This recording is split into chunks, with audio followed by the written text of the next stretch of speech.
With hundreds of sales every week, eat well for less at Whole Foods Market. It is time right now for the season premiere of a segment we call Hey Todd. It's your chance to ask Todd the probing questions that are on your mind. And so, without any further ado, here we go. First question for this guy right here. Hey Todd. Here, go take a break. I will. Hey Todd, my name is Linda and I'm originally from Brooklyn.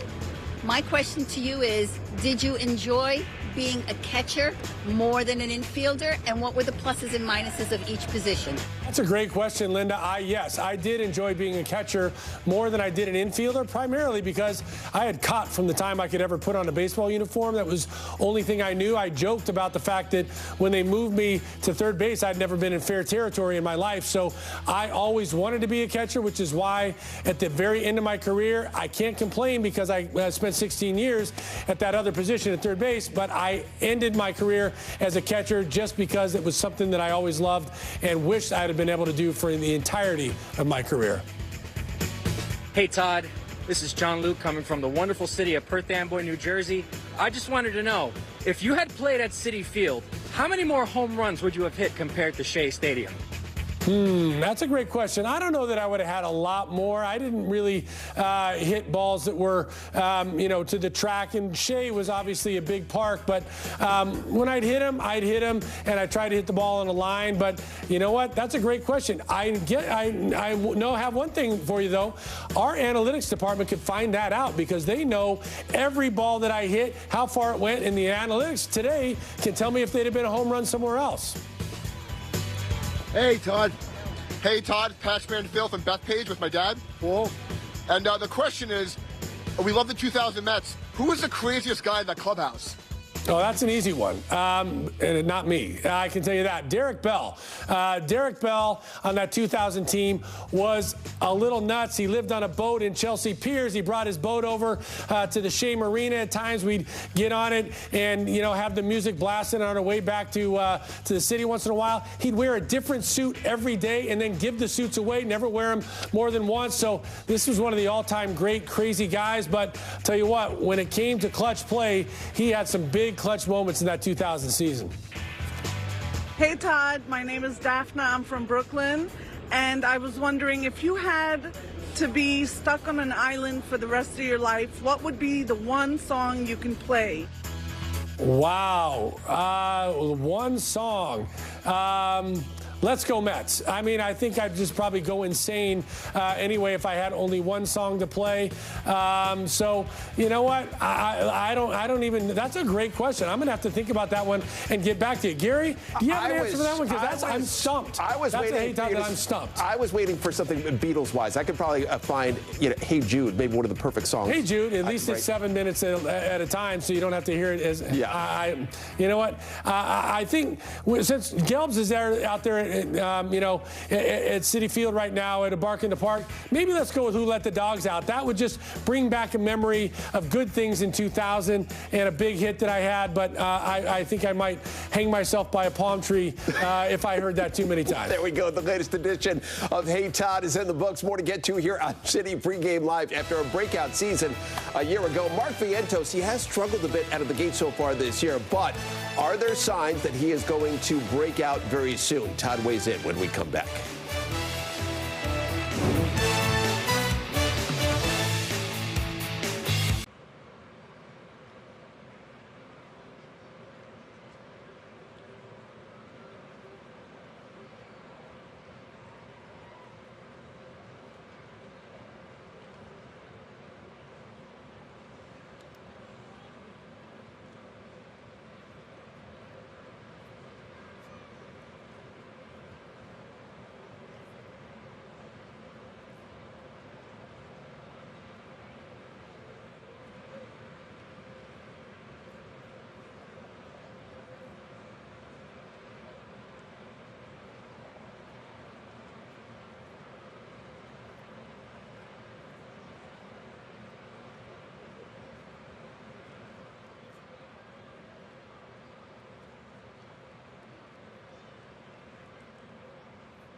to smell this. What do you say right now? We go in the zone, going to focus in here on the Mets' third baseman, Mark Vientos. He snapped an 0-for-17 skid in the 7th inning of the game on Saturday night. He has struggled a little bit out of the gate here. Todd, what have you seen from Mark? Well, I saw some good at-bats at the very first series of the year with Houston, and then without results, I think he started pressing a little bit, getting a little more anxious, swinging balls out of the strike zone. And what we hadn't seen out of him during most of the season last year was this, chasing the breaking balls off the plate. We talked to him in spring training, and we saw the results of him waiting back, letting the fastball get deep to him, and utilizing the opposite field. You see how angry he is right there because he's getting out in front. Now, what we've seen, he had broken the 0-for-17 streak against Bassett the night before, and then this at bat, waiting back on that curveball, I thought was a really good sign. And then this, even that's a foul ball where he's late on a fastball 3-1, that means he's trying to let it travel again. All over that ball, just misses it. But this is the most important piece. Even at 3-2, doesn't get anxious. A good take right there to take that walk. So the base hit and the walk right there.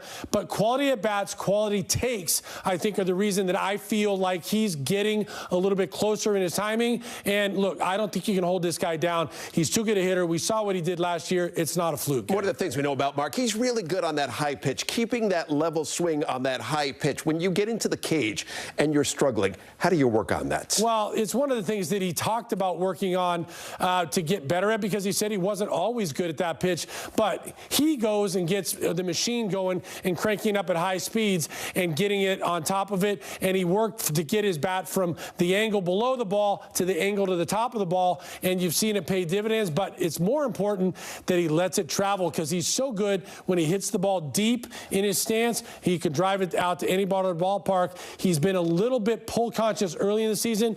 That's what I saw him correct in his last couple of at-bats that I thought was encouraging. So he's got hits in back-to-back games. We'll see if he can really continue along the positive front tonight. We've got more to get to here. City pregame live. Going to turn our attention to Kodai Senga and the challenge that he's facing going up against the same team for the second time in less than a week. Todd and I, we've got more on that when we come back in a moment. City Pregame Live is brought to you by Citi. Feel the joy of earning unlimited 2% cash back, 1% when you buy and 1% as you pay with the Citi Double Cash Card. Learn more at citi.com/doublecash.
Now through April 16th.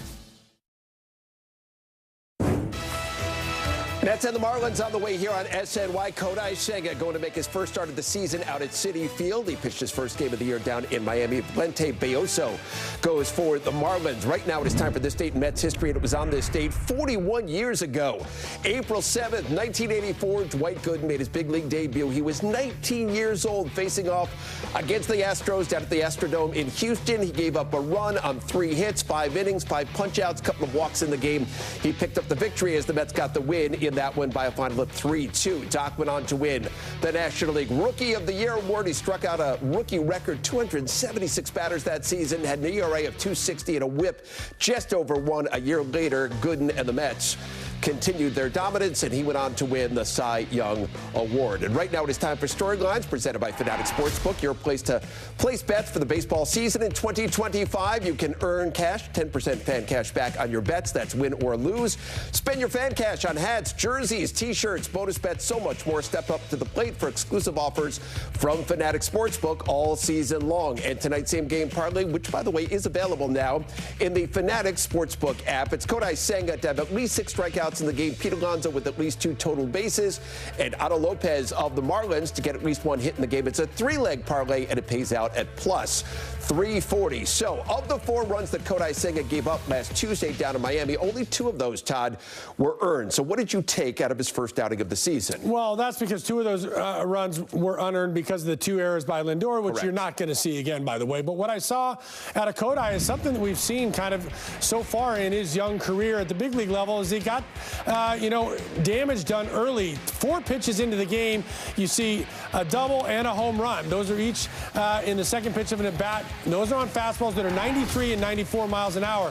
Then he goes to work, getting ahead, utilizing that ghost fork that you knew he was going to have rolling for him, but he really had it rolling for him over the next 4 innings. And overall on the day, he ends up with 6 strikeouts, 0 for 9 by Marlins hitters on that. And then the 5th inning goes back to the fastball to the same guy, Stowers, who homered against him, but this time 97 when he's ahead in the count, and he stepped it up a little bit. And that's the thing about Kodai, is he's had struggles in the first inning. As you see, there's a lot of really good pitchers. Tom Glavine comes to mind as guys that have struggled in the first inning and then get better as they get it going. He's a guy that's a feel guy. He's got to get a feel for that split, that ghost fork sometimes. So he has had some struggles.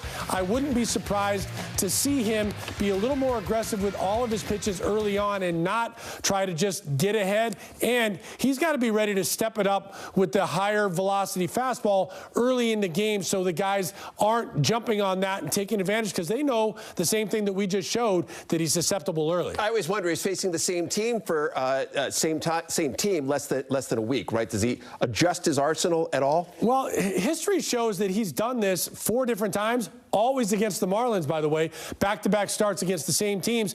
And his arsenal hasn't really changed very much in those particular outings. The one thing that I can say about Kodai is early last year, he was very heavy with the ghost fork, and then he utilized the fastball more effectively as the season went on. All right, so we close in on game time out at Citi Field. The Mets looking to stay perfect during the season opening homestand. It's tough to tell who it is because it's chilly out there, but that is Mark Vientos getting set to go. Yes, indeed. He's hitting 5th in the lineup. Jesse Winker hitting right behind him. We'll come back, wrap up Citi pregame live in just a moment.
Here we go, my friends. It is your City Heads Up, and Kodai Senga's ground ball rate way up against the Marlins last week. The Miami starting pitcher tonight, Valente Bayozo, had the 7th worst barrel rate in the majors a season ago, and that could play right into Pete Alonso's wheelhouse tonight. Let's get a quick check of the lineup one more time. Anything, Todd, that jumps out at you? You know what jumps out at me? It's Senga throwing to Sanger. Today we got the Senga-Sanger combo. That's a nice battery.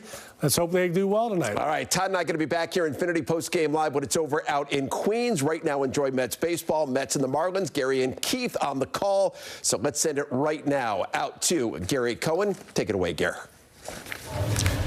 Met fans are thrilled that Pete Alonso is still in a Mets uniform, especially when he's facing the Miami Marlins. Pete's now hit 29 home runs against Miami, more than against any other team. Last week in Miami, a grand slam in the first game of the series and a game-tying 3-run shot in the finale.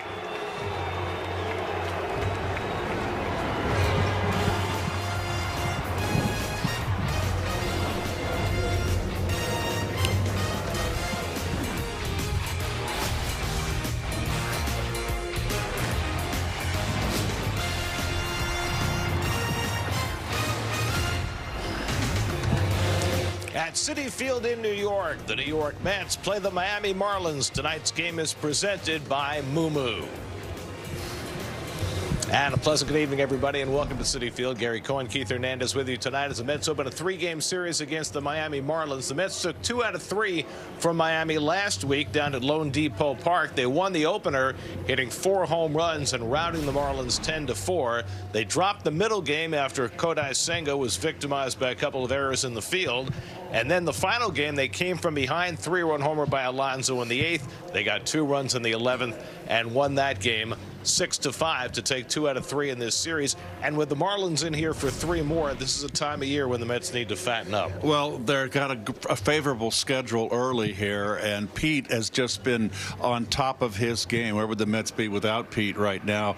They're hitting 191. They're not hitting as a team, haven't been hitting in the clutch. Pete's been really the one guy that's gotten the big RBIs, the grand slam in the first game, really the only game that the Mets exploded offensively. They got 10 runs, but then the big home run that brought them back, take that series in Miami. And then 2 more hits yesterday for Alonso. Kodai Senga makes his 2nd consecutive start against the Marlins. His Ghost Fork was really working in the first one. A very young Marlin lineup, and he just ate them alive. He had, you notice on all these split fingers out of the strike zone, the bottom drops out, and they were fishing the entire game, and he had it working. And once he realized that they were going for it, he got into a rhythm, and he really got victimized by the 2 errors, by the uncharacteristic errors by Lindor. So we'll see if Senga can get it done tonight against the Marlins as the Mets open a 3-game series at Citi Field. Mets and Marlins, all the action coming your way tonight on SNY.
Stop and Shop. Feed the moment.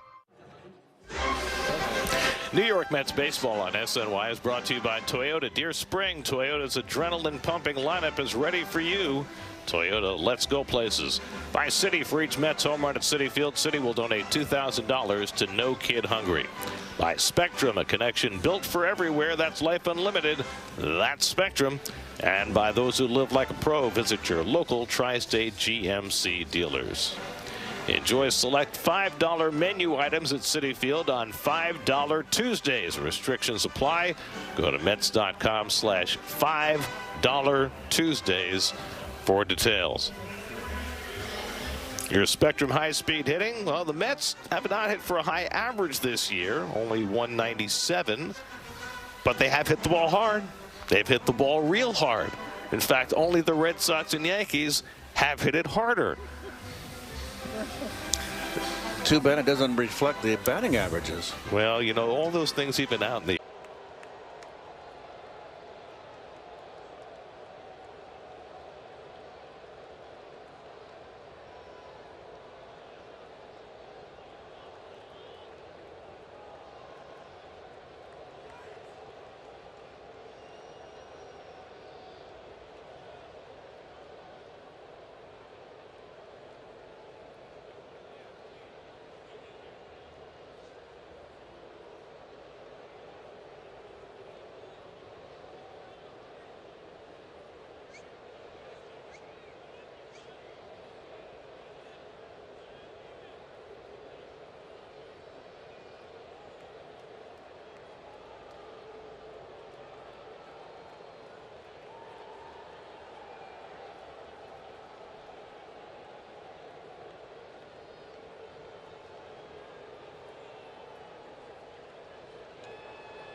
New York Mets baseball on SNY is brought to you by Moo, your powerful trading platform.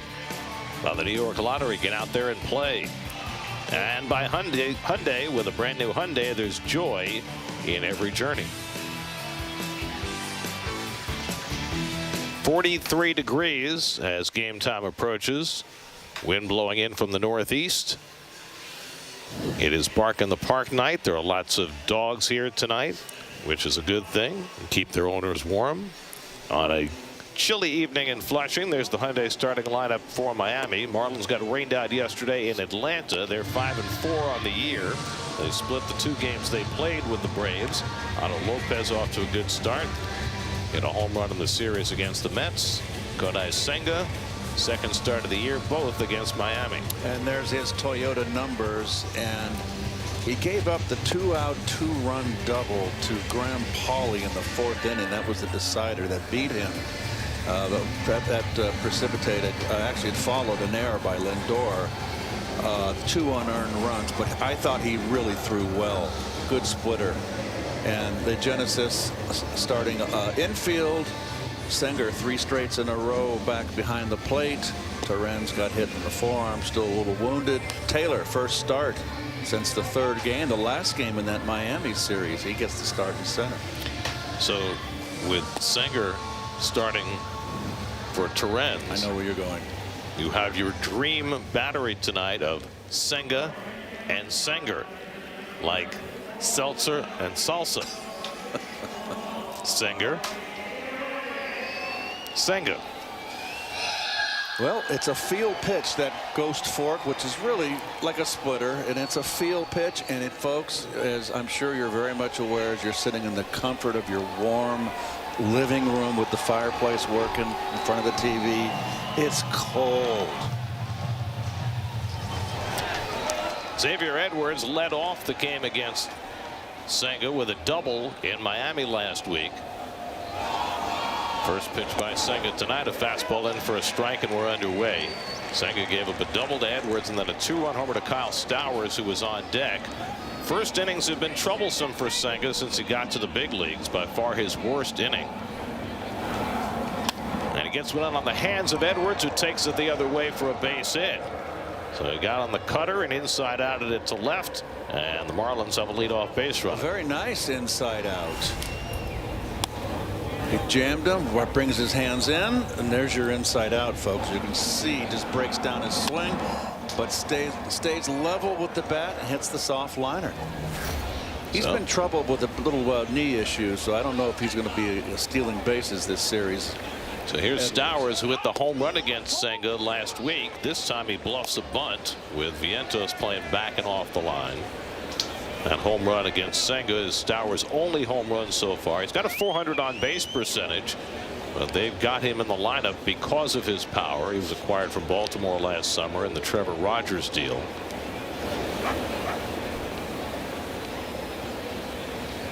And he takes fastball up out of the strike zone. It's 2-0. Senga's first inning ERA is 4.65 in his big league career. His overall ERA is 3.01. So when he gets through the first, he's generally in pretty good shape.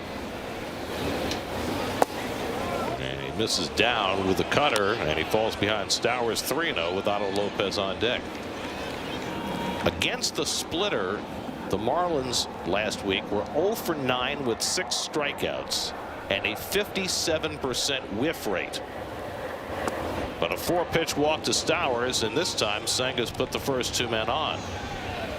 So again, an uneven beginning for Kodai, and now we'll face Otto Lopez with a couple of men on. And Lopez has been the hot hitter. He's kind of cooled off a little bit. When the Mets faced him in Miami, he was tearing it up. He hit an eye-opening opposite field home run against David Peterson off the second deck in right field in Miami. Corners pinch in against Lopez. He grounds one slowly. Lindor is going to go to second, get the force there. No chance to turn 2 against the speed of Lopez. I thought maybe Lindor would go to third with that, knowing he had no chance for the double play, but Edwards arrives there safely. And the Marlins have runners at the corners with 1 out, and Matt Mervis coming up.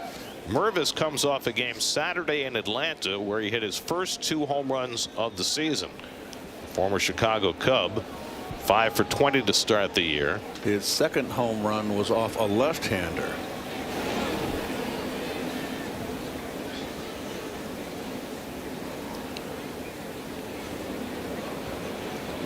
There goes Lopez. The pitch outside. Senger's throw a shade too late. But he came off the bag, and Lopez is tagged out. Oh, man. Second base umpire Adrian Johnson waited, and Lindor kept the tag on, and Lopez is out for the second out. Well, there you go. The head first slide. Can't stay on the bag. Stay with the tag. Well done. Clearly was off the bag, so no question about it. So Senger throwing through, and the Mets get a badly needed second out.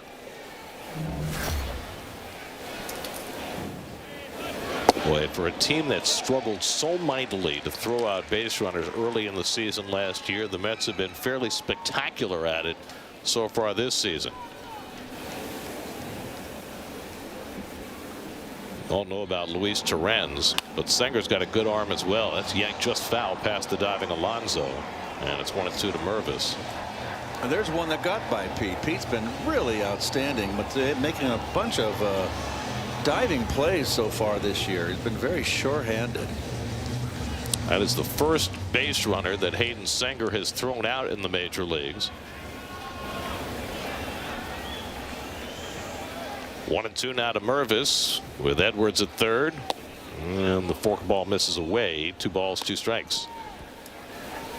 That 57% whiff rate is pretty astonishing for Kodai on the forkball against the Marlins in the last game. This is high with the fastball, 3-2. Well, like I said, it's a young lineup, this young Marlin team, and a pitcher that's wily and crafty with that ghost fork like Senga going to eat up young hitters. And like I said, they just kept swinging at that pitch out of the strike zone. So the question is, will they have gone to school on it enough to be able to lay off it better in this game? 3-2 coming. And he went to the fork ball and he fouled it off. So Mervis has fouled off a couple of the ghost forks in this at bat. Eric Wagaman, right-hand hitter, waiting on deck. Smaller crowd tonight. It's cold. It's Monday night. Crowds were awesome over the weekend. In fact, over 121,000 paid for the 3 games, the largest attendance ever for an opening 3-game series at Citi Field. Really nice to see. And even Saturday night when it was really cold, fans came and they stayed. 7th pitch of the at bat coming. And Mervis lays off ball 4, so he didn't bite on the fork ball. So that's a good sign for the Marlins. He fouled off a couple of them and didn't swing at one out of the strike zone, and now Senga's walked 2 in the inning.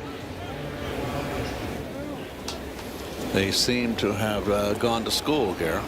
So here's Eric Wagaman, who was not in the lineup against Senga in the game last Tuesday. Wagaman 5 for 23 to start the year with 1 home run. He's playing first base tonight with Mervis DHing. Mervis no threat to run at first. Edwards good speed at third. And Wagaman goes after a first pitch cutter, 0-1. Wagaman in the series in Miami hit a bomb of a home run. Good cutter. And that was a strike.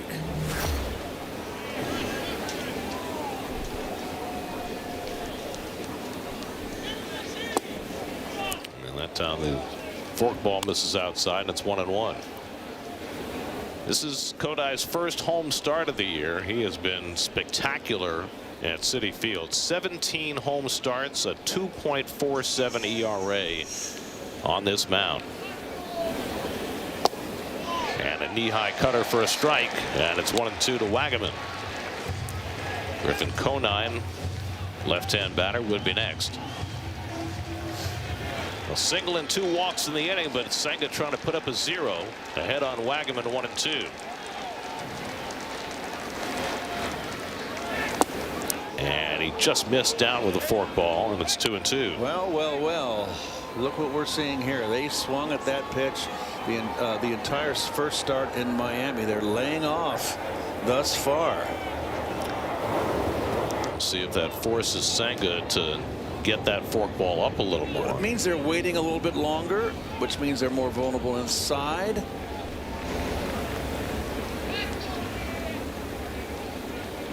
Two coming. And the fastball hit down to first. That's a fair ball right to the bag to Alonso, and that retires the side. Senga survives to first with help from Senger.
There's the Honda starting lineup for the Mets tonight. Tyrone Taylor didn't play at all in the Toronto series, is back in there in center field tonight. And Luis Angel Acuna gets a start against a right-hander because neither he nor Beatty are hitting. And he at least gives them the defensive plus as Valente Belloso comes back from the minor leagues to make the start tonight. He started against the Pirates March 29th, then got sent down. He was a rookie last year, was 3-4 and 13 starts. He pitched a game against the Mets where he got a no decision, but pitched well. The Marlins wound up winning that game. This is a soft tossing right-hander. His fastball will come in about 90-91. Throws a lot of cutters, a lot of splitters. Francisco Lindor led off all 3 games against Toronto with a base hit. And he takes the first pitch cutter for a strike from Belloso. 0-1. 25 years old, Belloso, 5'10", 208 pounds, from Mexicali, Mexico. Used to be 5'10" right-handers did not exist in baseball. And Lindor bluffing a bunt on the curveball, and it's a ball and a strike. Third baseman Paulie playing back and off the line. Officially 42 degrees at game time, which makes it the 4th coldest game ever at Citi Field and the coldest since 2018. And it's supposed to be even colder tomorrow night. And there's a cutter on the inside corner for a strike, and it's 1-2. Well, the Mets, there's the umpire. Sorry, Gare. Paul Clemens calling the balls and strikes tonight. Adrian Johnson is the crew chief. Juan Soto on deck, then Pete Alonso. And Lindor takes a splitter down. 2 balls, 2 strikes. So the Mets have run through some soft tossers. Bassett, the young man last night or yesterday. Not Francis. Yes, not hard throwers, but know how to pitch.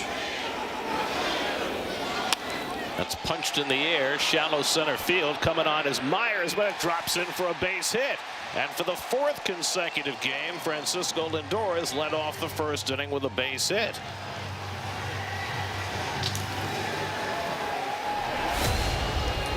It's a breaking ball here, and he got beat by it. It got in on him a little bit.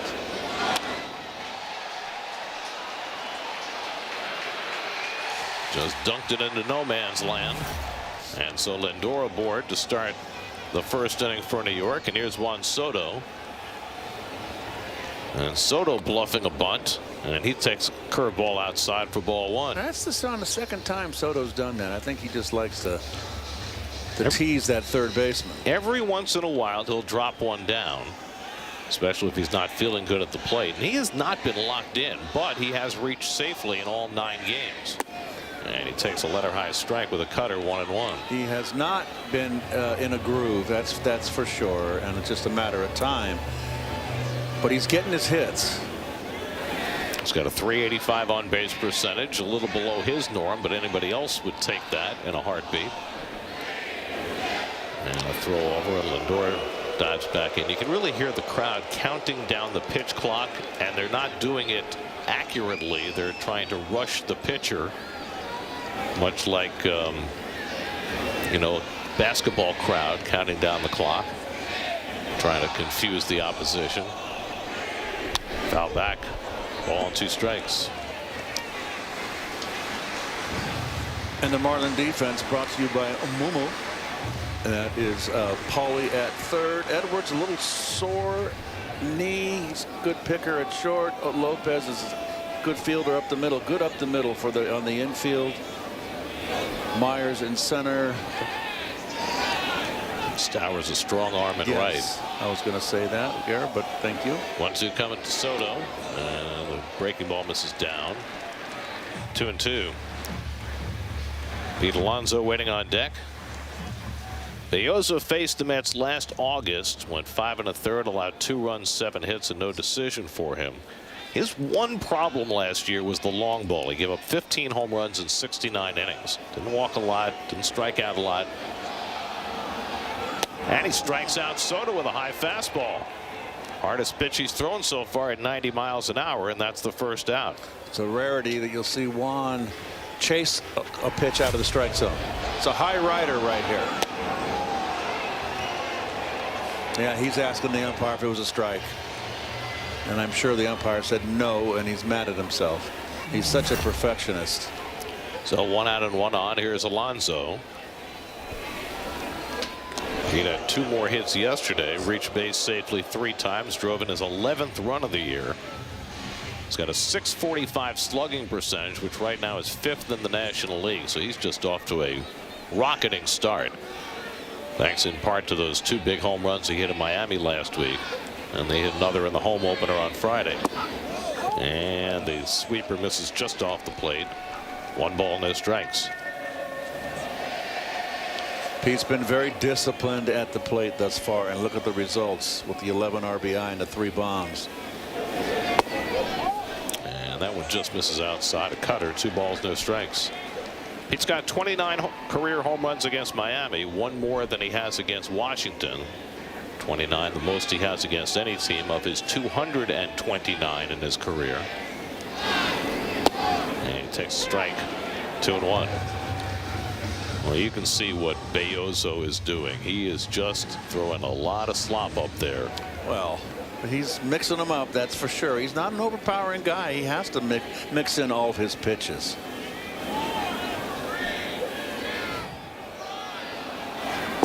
And the fastball just outside. I mean, he only is going to throw his fastball about 1/4 of the time, and got to get some production with it. He did on the strikeout to Soto, but missed with that pitch, and that changes the at bat completely. Instead of 2-2, it's 3-1. He shook off the initial sign. Let's see what he wants to throw. Throws the breaking ball, and Pete lines it into center field for a base hit. So that sweeper was up in the zone, and Alonso rifles it into center, and the Mets have 2 men on. There's a curveball upstairs hanging.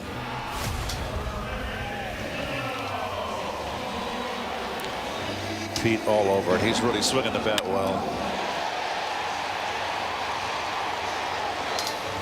Nope. So Brandon Nimmo will get a chance with 2 on and 1 out. Brandon went 2 for 10 in the Toronto series just completed. He's got 15 career home runs against Miami.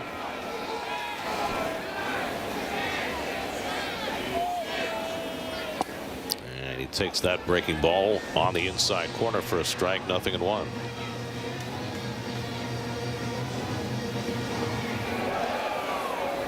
Brandon went 1 for 2 against Belloso when the Mets faced him last summer. Lindor at second, Alonso at first, and that breaking ball fouled off. 0-2. I don't know about you, Garrett, but I look at Brandon with the beard, and sometimes I don't recognize him. He looks a little like a Wyoming Santa Claus. It's definitely a different look for him. Belloso ahead of him 0-2. And he lofts one out to center. Back goes Myers. He should have plenty of room. And he makes the catch. Tagging at second is Lindor. He'll move over to third. So Nimmo flies out.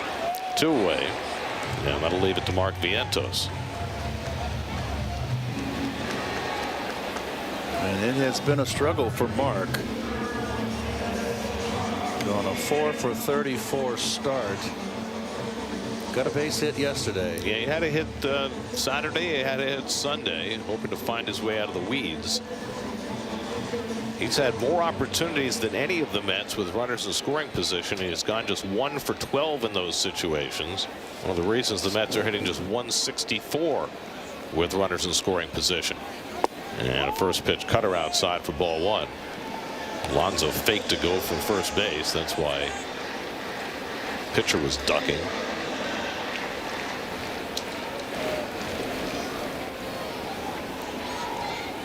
Lindor at third, Alonso at first with 2 down. Alonso doesn't steal them often, but he's generally successful when he does. It's the element of surprise. Absolutely. He can sneak 10 a year at the right time.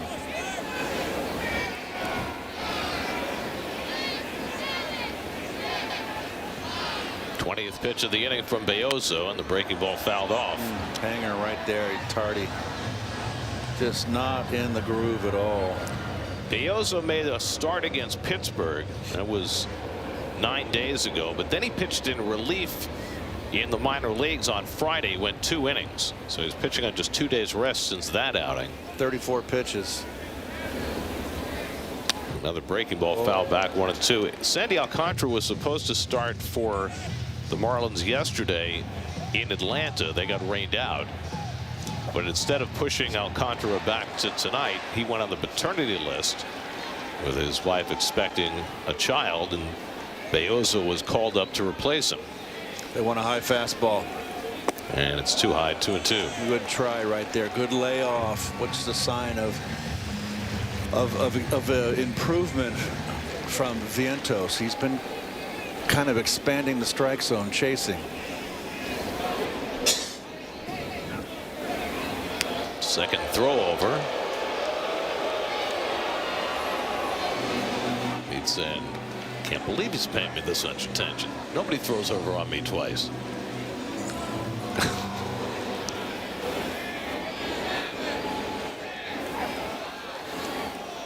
2-2 to Vientos. And he fouls it back. Another fastball from Beozo. Jesse Winker would be next. Beozo actually came over in a trade from Houston early last season and was inserted into the Miami rotation late in June. Wound up making 13 starts for them. Pitched to a 3.67 ERA in the big leagues. Not a bad rookie year at all. 24th pitch of the inning, and Vientos lays off the sweeper, and now it's a full count. Mentioned Alonso and his stolen bases, 17 in 19 tries. He'll be running here, not a stolen base attempt. 3-2, 2 out. And Wagaman continues to hold him, so that keeps that right side hole open. 3-2, and Vientos lays off ball 4, and that'll load him up for Winker. Good at bat from Mark right there. Did not chase a bad breaking ball.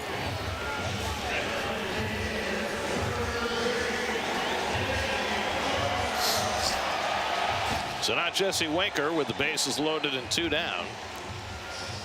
Winker had the huge night on Saturday night against Toronto with the 2 triples and a double. Took an over yesterday. Bats with the bases loaded and 2 out. And takes a sweeper upstairs for ball 1. So Beozo trying to work the corners of the strike zone, and the Mets being patient with him. And now he's 26 pitches deep in this opening inning, in a game where you have no idea how far he might be able to go.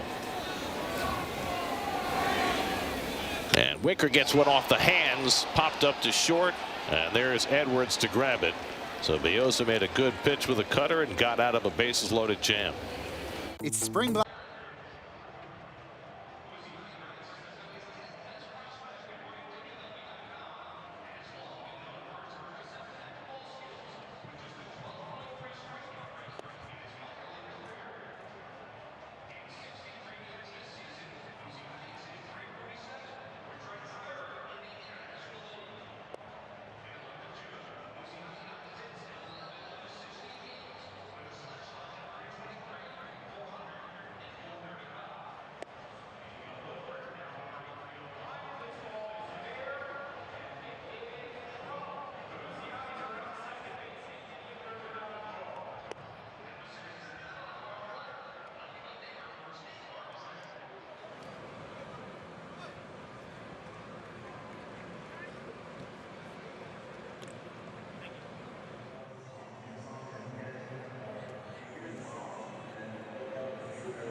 Suit up this season at MLBshop.com. Check out the largest selection of authentic jerseys, caps, hoodies, t-shirts, and more. Visit MLBshop.com, the official source for your Mets gear. Griffin Conine takes curveball out of the strike zone as we start the second inning. Son of Jeff Conine, also known as Mr. Marlin. Mr. Marlin. Recently inducted into the Marlins Hall of Fame. 2 world championships with the Marlins on both championship teams. Briefly a Met. Towards the end of his career, correct? Yep. Griffin holds that bat up high, and he takes a strike from Senga. 2 balls and a strike. Conine, then Dane Myers and Graham Pauley for Miami. Marlins are off to a nice start. They're 5-4 on the year. They shut out the Braves on Saturday in their most recent game, taking high 3 balls and a strike. Still a team that's not going to score a lot of runs. They're 11th in the National League in runs scored, tied with the Mets. Swing and a miss at a fastball, and it's 3-2 to Conine. 3 walk-off wins that helped them out. They almost had themselves another walk-off win against the Mets, but they were able to throw out the winning run at the plate and then win in extra innings. Fastball in there for a call, strike 3. So after falling behind 3-1, Senga came with back-to-back fastballs, and he gets Conine for his first strikeout. So I'm wondering, if you're Senga and you've seen early in this game that the Marlins are laying off your forkball, does it mean you throw the forkball less, or do you throw it differently? I think that you are going to have to mix it up a little more. Your fastball, I agree with that, but still your big pitch is your ghost fork, and that's your go-to. Myers fouls one away, and it's 0-2. Remember, as the game progresses and if the game's close and you have big at bats, young hitters tend to get a little overly aggressive and overly anxious, and that feeds right into Senga's strength. Myers off to a good start, hitting .333, and he goes down swinging. So Senga going to mostly fastballs here in the second inning. He's got back-to-back strikeouts for the first 2 outs. And I think there's the answer to your question here, is that he's going to his fastball. Remember what Ronnie always said, you have a struggle through a first inning, and you always go that second inning and you have that bottom half of the order, or the bottom third of the order, to kind of cruise through and find your rhythm. There's Graham Pauley, and he takes a first pitch cutter for a strike, 0-1.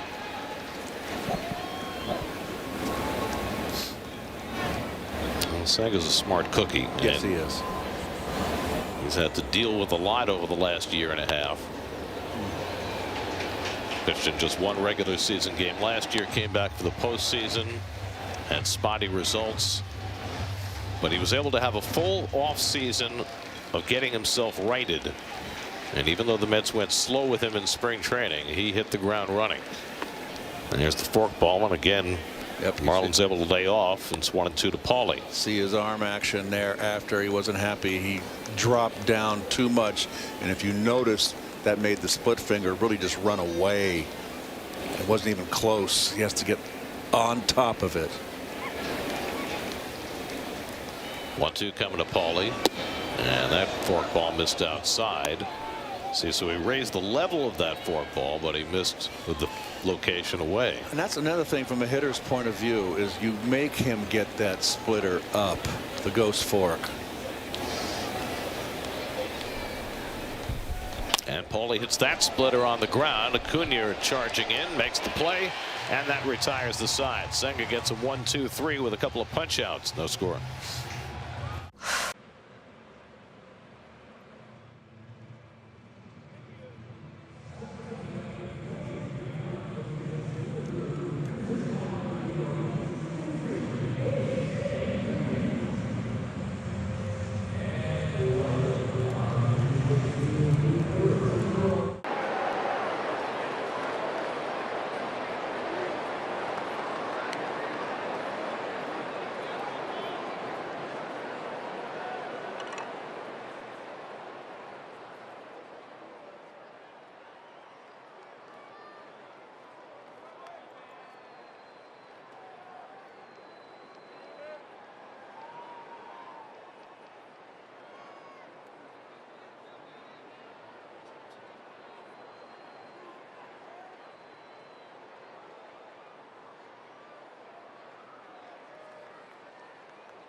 Around the majors presented by Moo, as we discussed yesterday. Vladimir Guerrero about to ink a 14-year, $500 million contract extension with the Jays. So congratulations to him. Still has to pass a physical to make it official. So that takes him off the free agent docket for next offseason. Tyrone Taylor takes a breaking ball outside as we start the home second on Bark in the Park night. You know, it was for a night like this when it's chilly and need to bundle up that the Australian hunters in the outback coined the term Three Dog Night, and thus the rock band of the 70s. Do you know that the band Three Dog Night sold more records in the 1970s than any other performing act? Their Live at the LA Forum album is really terrific. Mama told me not to come, but I came anyway with my dog. 1-2 coming, and he just got a piece of that high fastball, and Taylor hangs in there. Tyrone didn't play a lick in the series against Toronto. It's been interesting watching the way Carlos Mendoza has used his center fielders early in the season. Got two talented players in Siri and Taylor, neither one of whom is expected to play every day. But he's used Siri more than Taylor early in the season, and there's a reason for that. And the reason is that Mendy knows that Tyrone Taylor can sit for 2 weeks and then come out and give him a quality at bat and not complain and not be down in the dumps. He understands his role. And that's floated down the right field line, foul. And Siri might be able to do that, but Mendy doesn't know that yet because he hasn't been around Siri enough. Well, they both are quality defenders. So while he gets a handle on the personality of his newer player, he's going to take advantage of that. And Taylor in the lineup tonight after sitting for 3 straight games. They're making Biozzo work here. His 34th pitch, be his 35th pitch coming up. And the one advantage the Marlins have tonight is that they didn't play yesterday, so they do have a rested bullpen.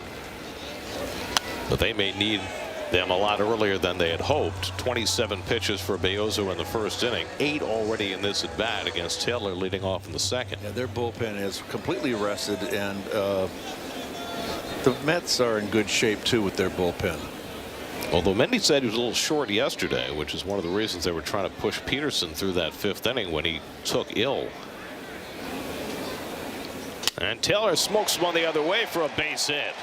So Taylor hanging in there on the 9th pitch of the at bat, strokes a single to right. And the Mets have the leadoff man on. He needed that one. He's off to a 2 for 14 start, and he hasn't played. And he tried to come inside. He didn't get it in enough, and just a really good at bat.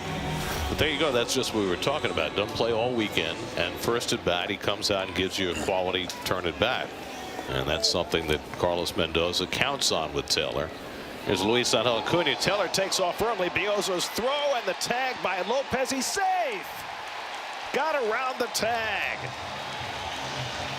Taylor made the mistake of taking off too early, and Biozzo was alerted to it. But the throw was wide enough that Taylor was able to get around it. Wow. And it looks like the Marlins are going to challenge the call. I think if he tagged him, he's out. Well, that's the call, but Adrian Johnson, he's saying that he didn't tag him. But then did Taylor come off the base at the end, and did Lopez keep the tag on him? Oh boy, I think it's OUT.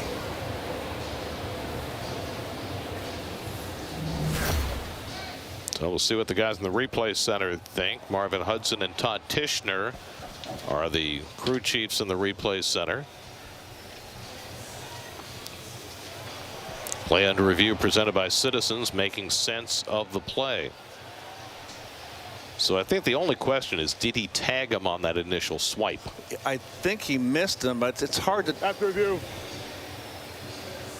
After review, the call on the field is overturned. The runner is out. So there you go. So they saw a tag. right there. Yep, he did. Yep, that's a good call. That definitely was a definitive call. So 1 out and nobody on. It's a caught stealing 2-4.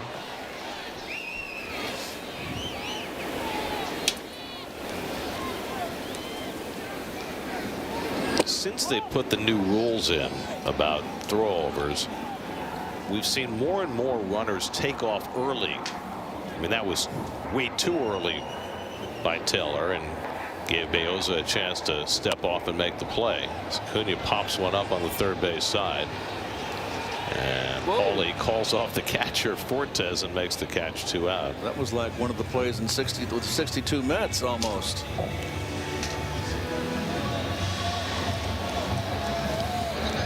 Well, the stolen base percentages have gone up significantly, and the number of steals per game have gone up. But because of the limited throwovers, runners have taken liberties by running early, and that accounts for some of that difference. And in that case, obviously, Taylor ran too early. Here's Hayden Senger with 2 out, and he takes a strike. It's interesting how the baseball minds, the gurus, didn't say the stolen base wasn't important if you didn't steal 70% of the time. It was just they didn't encourage stolen bases. Now they are. Well, now that they're stealing them at an 80% rate, they're making it a little bit easier for them. Well, that was the goal. Well, that's one of the rules I don't like. And the goal was to put the stolen base back into the game, and it certainly has done that. Well, they discouraged it. No accountability. Swing and a miss, and Senger's down on strikes. Second strikeout for Beozo, and the Mets are done in the bottom of the second. No score.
Well, the fans came prepared tonight with all manner of cold weather gear.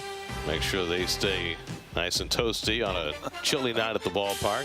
We have our own gear. The Mets were nice enough to gift us these beautiful jackets, courtesy of New York or Nowhere, celebrating our 20 years of SNY. Yours looks a little snug, Keith. It was a little snug. It was Italian fit. Nick Fortes slugs one out to left field. Back goes Nimmo on the warning track. And a step or two from the wall, he makes the catch. Fortes just missed. On the night where it's going to be hard to hit a ball out, he almost did. 1 out.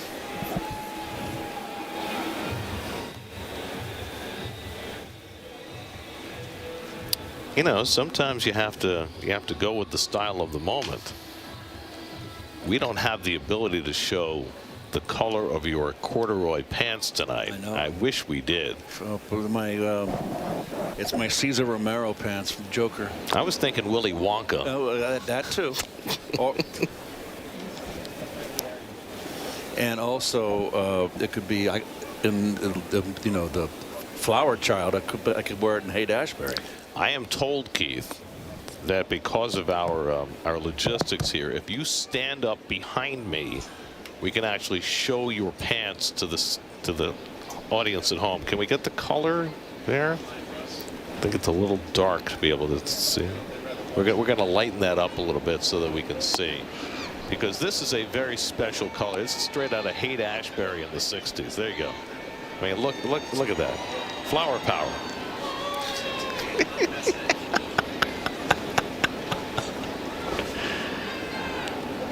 3-0 to Xavier Edwards.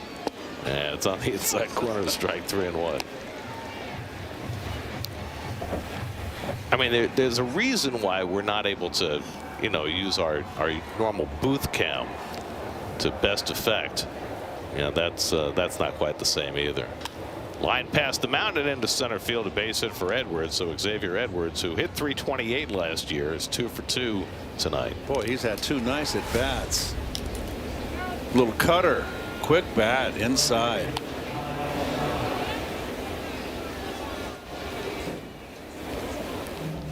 So the reason why we can't use our booth cam is because the booth cam is normally outside the booth, but because we have the windows closed because it's so cold, we had to bring the camera inside the booth, and it's not functioning quite the same way. Did you notice Mr. Met photobombing behind us? He's everywhere now that he's bulked up. Now the Marlins booth, they don't have a choice because their camera is in the booth, so they cannot close the windows. So we have our cameraman out in the cold because we don't really care so much about his comfort. But we are sitting here in a relatively warm booth. I can't tell you that it's toasty in here, but at least it's 10 or 15 degrees warmer than it would be if the windows were open. Al's got a surprise, and I'm sure all the cameramen. Rob's got his cold weather gear. Yeah, ready to go. Al's got a battery-powered heated vest. Does he really? Yes. Is that true? Yes. Tricks of the trade.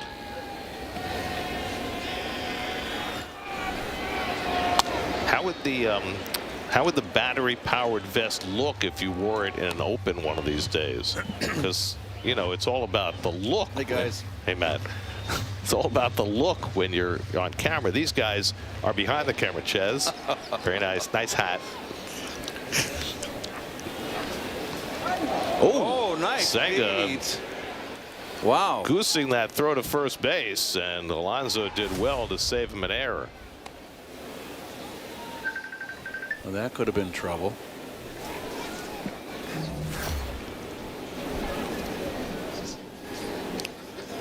Oh, and 2 to Kyle Stowers.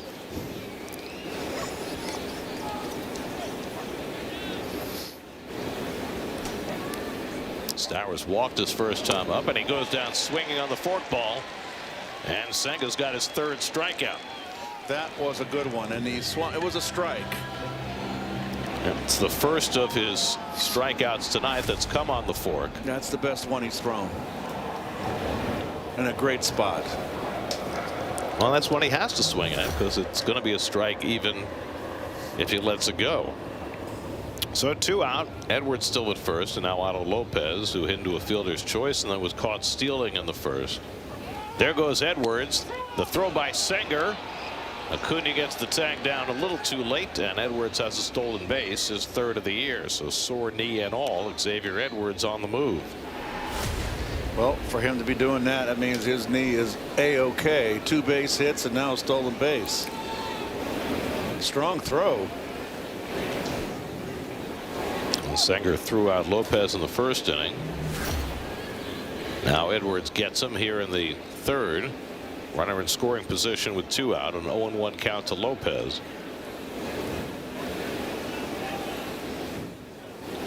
And that's lifted out to right, easy for Soto.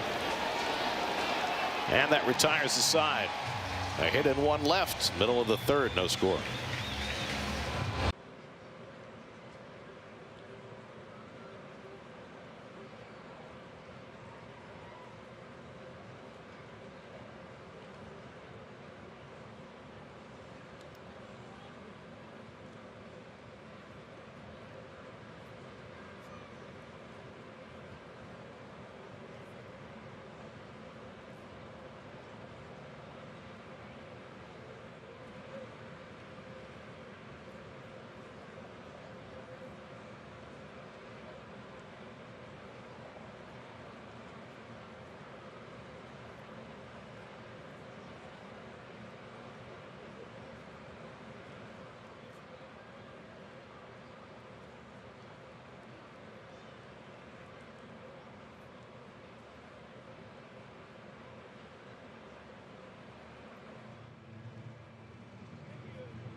Francisco Lindor leads off in the home third.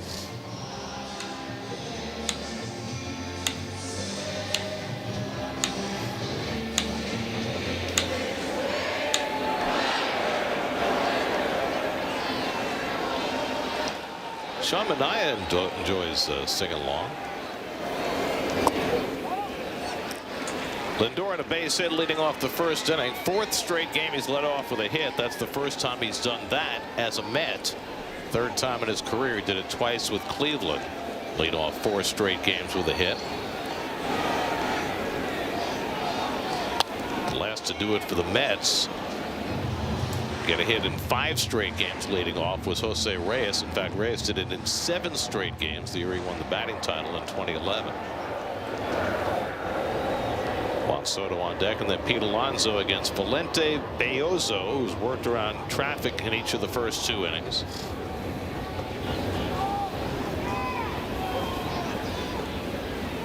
And this time Lindor was serious about bunting, and he'll beat this out with no problem. Beautiful bunt by Lindor, and he's aboard with his second hit of the night. They keep on wanting to play the third baseman back and in the hole, and that's what's going to happen. It's not wise to do it with a leadoff hitter or anybody leading off an inning. Or certainly anybody can run the way Lindor can. Soto bluffed a bunt his first time up.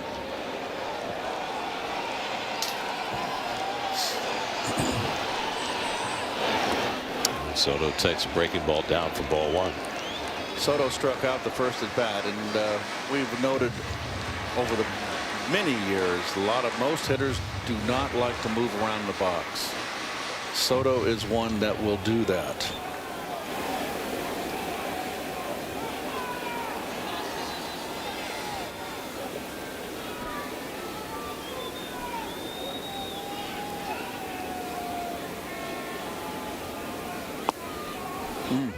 Cutter on the inside corner for a strike, and it's 1-1 to Soto. Good pitch. Good one to lay off. 1-0. It's a very wise man.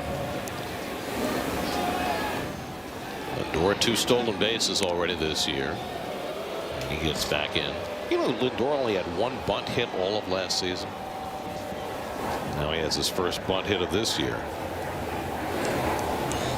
You would have thought, particularly early in the season when he was struggling last year, that he would do it more.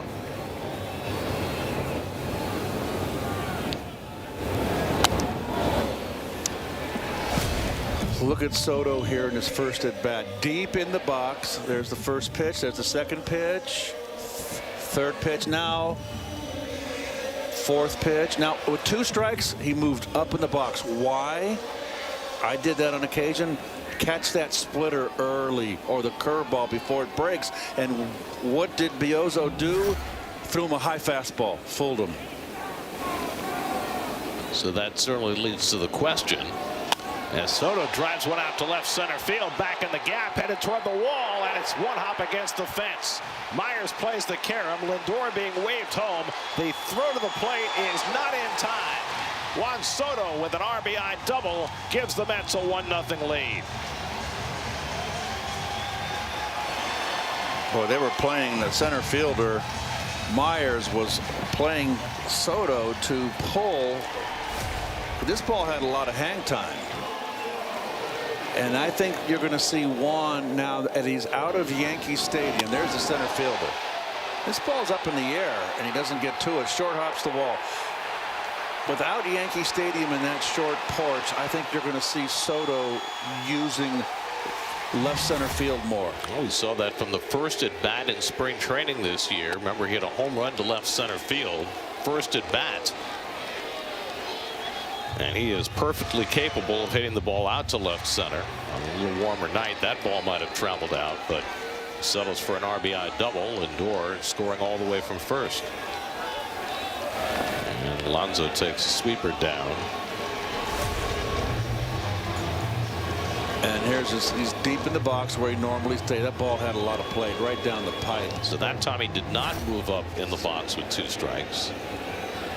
But I was going to ask you before that hit, do you think Beozo saw him move up in the box and that's why he threw him a fastball? I think the pitch was already called because you can't cross up your catcher. You know, if it was a splitter or a curve and you see that him move up, what the pitcher has to do then is step off. Might need to use a disengagement in that spot. That's lined out to left field, but right there waiting for it is Conine. And he retires Alonso for the first out of the inning.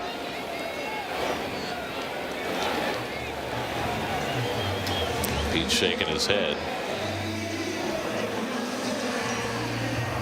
Been a lot of fruitless at bats for Pete over the last week. So 1 out now. Brandon Nimmo flied out to center his first time up.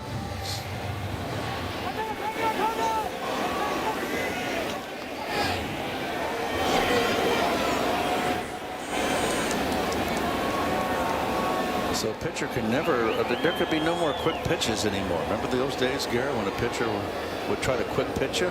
Yeah, and sometimes that would lead to some nastiness. And you can't do it today. He's got to engage the hitter. I mean, you were always supposedly by rule supposed to wait for the hitter to be set in the box before you pitch. Remember that incident with the Phillies a few years ago when the Phillies accused the Mets of quick pitching. That one pops out of the middle, Fortes, and that'll get Soto over to third. So Nick Fortes just unable to squeeze a catchable ball. That'll be a pass ball to get a runner to third with 1 out. Well, that's going to bring the infield in. That's just a pass ball. Oh, wow. He just missed it. Tipped the webbing of his glove. So the infield will come in. 2-0 count to Nimmo with Soto at third and 1 out. A run home here in the third.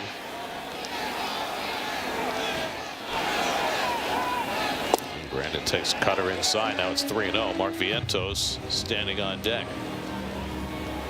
Beozo has lived dangerously right from the start of this game. Mets have 5 hits and a walk over the first 2 1/3. Now the pass ball giving the Mets a chance to plate another. And Nimmo takes a strike, 3-1. It's going to be fascinating to see how far Clayton McCullough is able to go with Beozo tonight, regardless of how successful he is. Having just pitched 2 innings in relief on Friday in the minor leagues. And the breaking ball popped up on the infield. Third baseman Paulie taking charge of it. 2 out. So Beozo with a 3-1 curveball gets Nimmo to pop up. and keeps that runner at third base. Now there are 2 out. Big out for Beozo, but he's not out of the woods yet. Mark Vientos drew a walk his first time up in a similar spot with 2 out and a runner at third.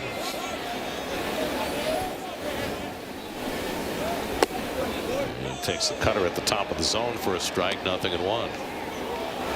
Turns around to ask Paul Clemens about where that pitch was. Clemens calls a high strike. He's a taller umpire. Taller umpires generally call the higher strike. Good breaking ball. 0-2. Beozo has struck out 2. He's walked 1, given up 1 run and 5 hits. Trying to strand Soto at third now with 2 out. Vientos will spend his time out. It's interesting how a lot of hitters, particularly Met hitters, they take their time out when they got 2 strikes on them.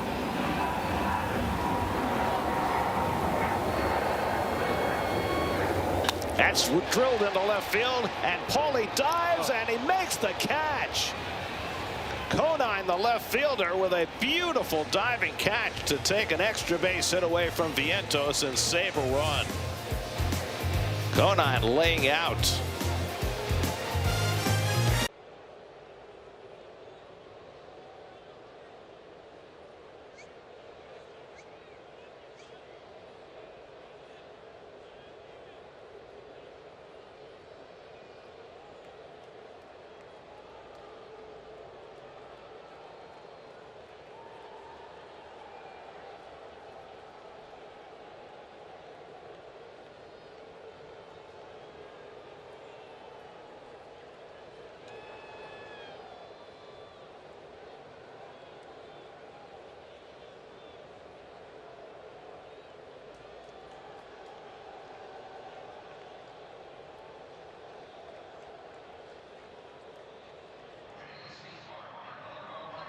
You guys know that my job, one of the keys to my job, is to give everyone a sense of place who's not here with us in Cincinnati. And, you know, I don't want to oversell this or overdo it, but I think that we found maybe the most vile thing that we have experienced in nearly 2 decades on the air.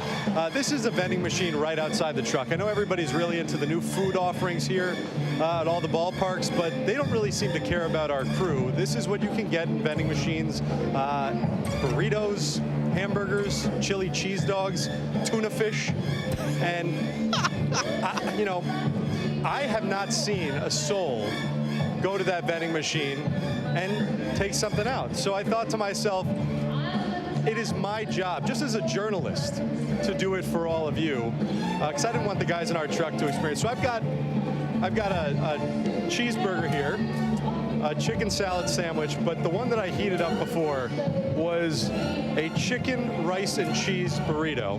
Okay. By the way, I checked the ingredients on the back. I counted them, did a rough count. There's over 90 ingredients in this. I'm doing it.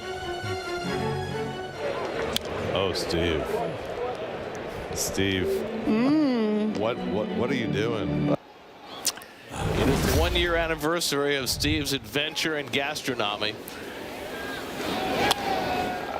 How he survived that, I do not know. He probably made a good decision not going for the chicken salad, which would have had month-old mayonnaise in it.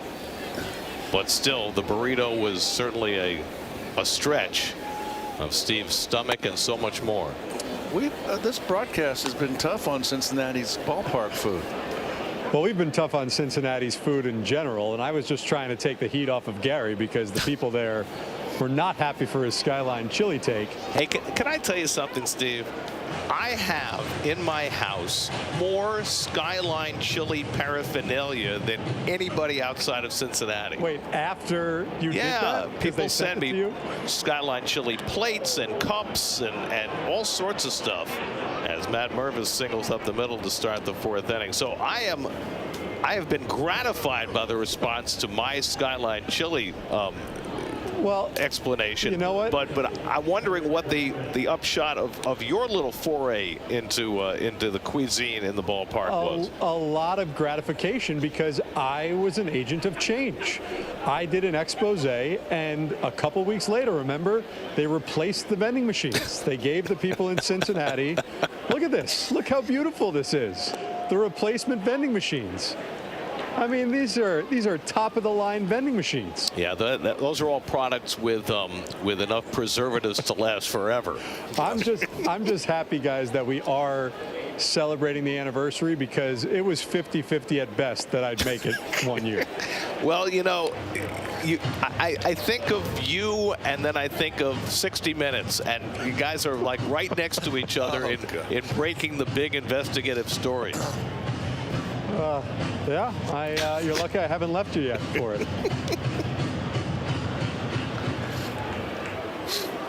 Eric Wagman grounded out his first time up.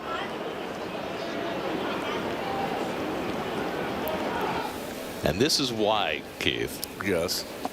All these other teams, all these other ballparks, they just can't wait for us to come to town, because they never know what's going to transpire when we're in their building. Well, you upset the Oakland Athletics too at the Coliseum, if I recall. We got upset by the wildlife. Grounded foul. And I'm looking forward to Sacramento, because I'm feeling that the Sutter Health Ballpark is not going to have the wildlife issues and leavings that we dealt with the last time we were in Oakland. I did not have that trip. No, and it wasn't dogs. 1-2 coming outside 2-2. You remember what happened, though? They had to move us out of the booth where the the raccoon or whatever it was had left its droppings. That's a nice way to put it. Let's just say it's leavings. And they put us in a booth where there was a pole right in front of us, like right here. Like right in front of us. Was it kind of a tough smell? Odorous? No, there was just a pole. No. Couldn't see the. Why you moved? Oh, we couldn't have lived. We couldn't have worked there. You needed a gas mask? Oh, we would have. We would not have made it back alive.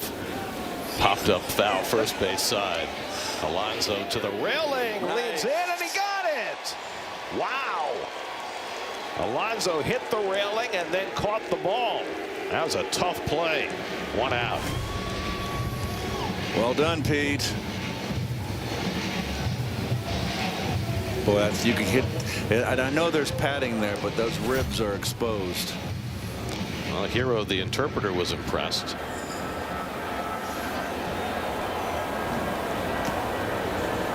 So 1 out and 1 on. Griffin Conine, who made that great catch in left field to rob Vientos of a hit. Takes a fastball from Senga for a strike. Conine took a call, third strike, his first time up. 1-0 New York. We're in the fourth. Juan Soto's RBI double, giving Senga the lead.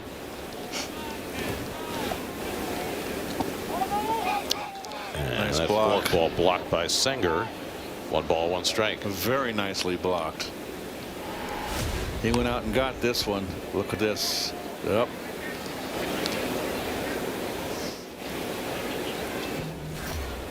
The problem was he kind of exposed his bare hand. He was fortunate he did not catch that one off his thumb. 1-1 coming. That's lined the other way. A base hit for Conine.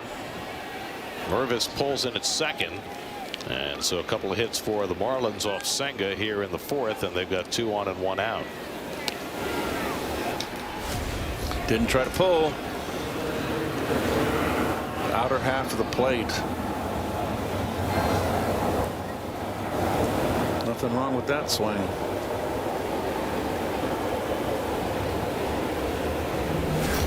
So 2 on and 1 out, and now Dane Myers, who struck out on a fastball his first time up.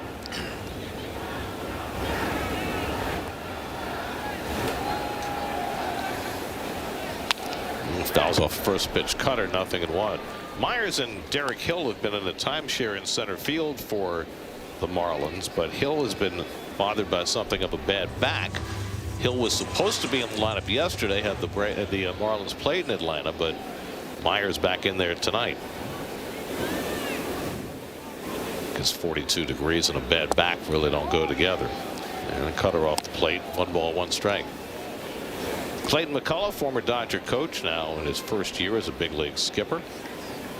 He saw some of his growing pains down in Miami last week, trying to figure out how and when to use his bullpen. And that fastball pops inside. 2 balls and a strike.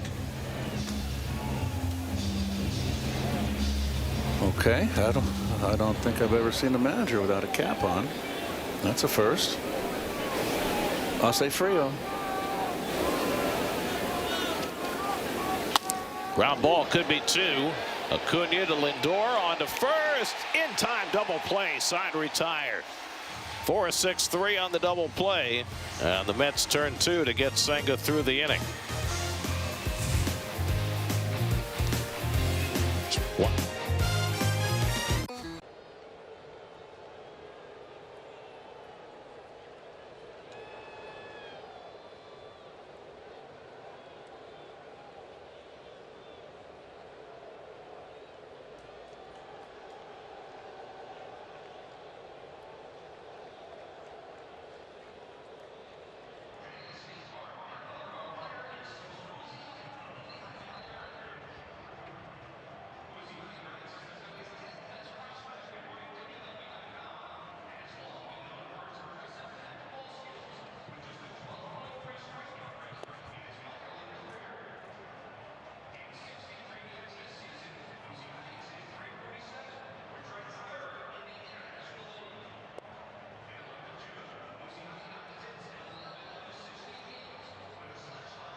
Your live same game parlay presented by Fanatics Sportsbook. Earn up to 10% fan cash back on your bets, win or lose.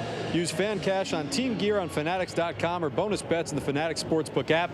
Stay tuned for exclusive offers all season long. And guys, when we were in Miami, I pointed out that this new regime in Miami is doing things a little bit differently, that offensively, instead of taking batting practice off of BP pitchers, they use the pitching machine to get the correct velocity and the pitch shapes that they're going to be seeing later that night.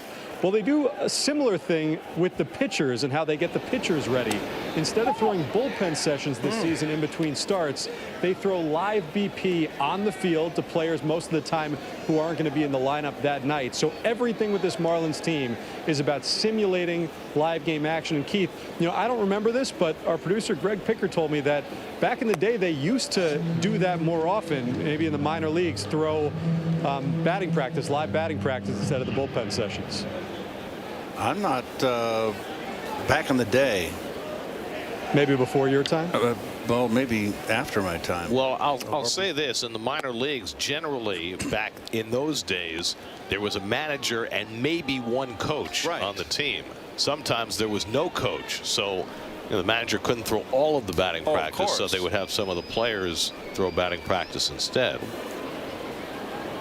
That was, I think, before my time, because we always had kids that would throw BP to us if in the minor leagues that they would pay, I guess, I don't know what. I don't like the idea of BP on the game velocity. But, you know, it's a different.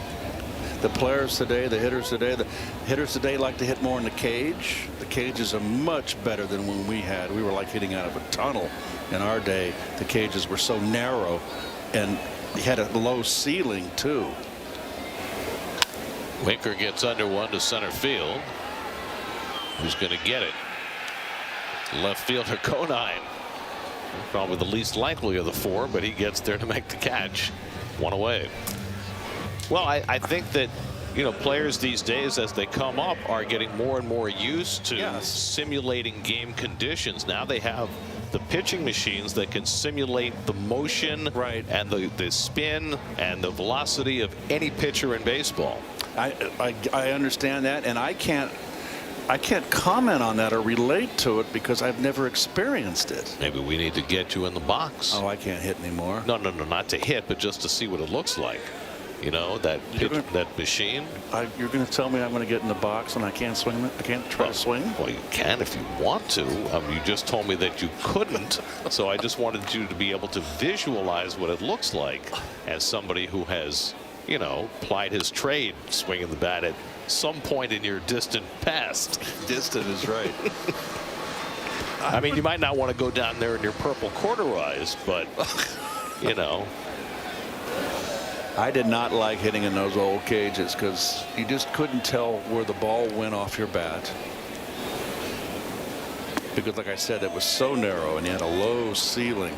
So when I took BP in the cage, Garrett, before the game, I tried to hit right up the middle and hit line drives right back to the pitcher. Bullets up the middle. Hit the machine. Well, it wasn't a machine. It was a live arm. Oh. I never liked machines. The only machine I liked was the curveball machine, the 2 tires. And that made me into a good breaking ball hitter. And that was thanks to Dave Ricketts, who was the bullpen coach for the Cardinals when I was coming up and young. Taylor gets a breaking ball and pops it up. Back comes Fortes, hoping for a play at the screen, and he makes the catch. And just enough room to make the play. And Taylor retired 2 out. City probables for the remainder of this series. Clay Holmes makes his first home start for the Mets. His first 2 starts came on the road. Connor Gillespie goes for Miami. And then the day game on Wednesday, Tyler McGill, who's just been brilliant so far against Max Meyer.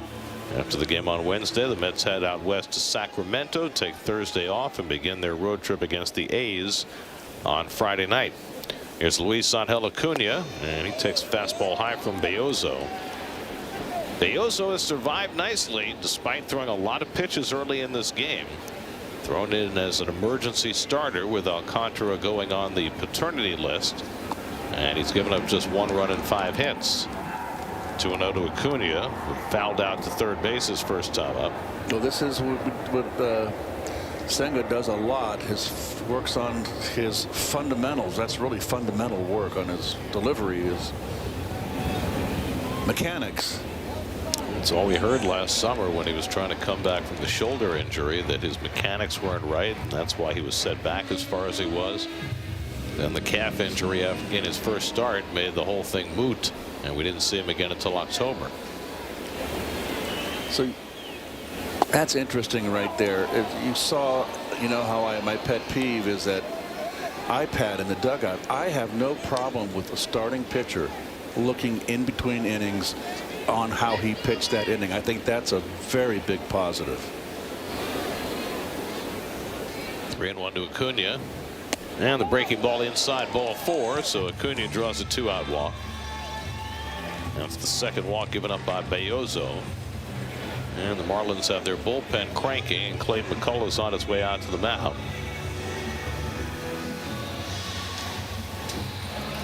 So let's see if Beozo is done. He is. 76 pitches over 3 2/3. Tyler Phillips will come on in relief of him. Call to the bullpen brought to you by Nissan. Shop NissanUSA.com.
NL East storylines this year, and Braves and Phillies get together tomorrow night for their first series of the year. Braves got rained out yesterday. They are very happy to get rained out. They have just gotten off to a miserable start. They do get Sean Murphy back from the injured list. He should be ready to go for that series against the Phillies on Tuesday night.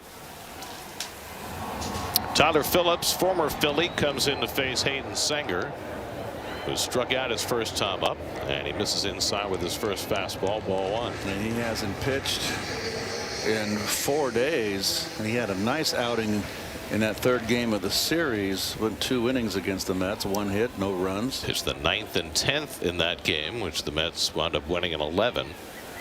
Senger pops one up behind first base. Long run for Lopez toward the line into foul ground. He slides and makes the catch. Terrific play by Lopez, who was playing all the way over near second base and sprinted across the foul line and made that sliding catch. Nicely done by Lopez. Keeps it 1-0 New York.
The beautiful arch entrance to Washington Square Park, looking southward.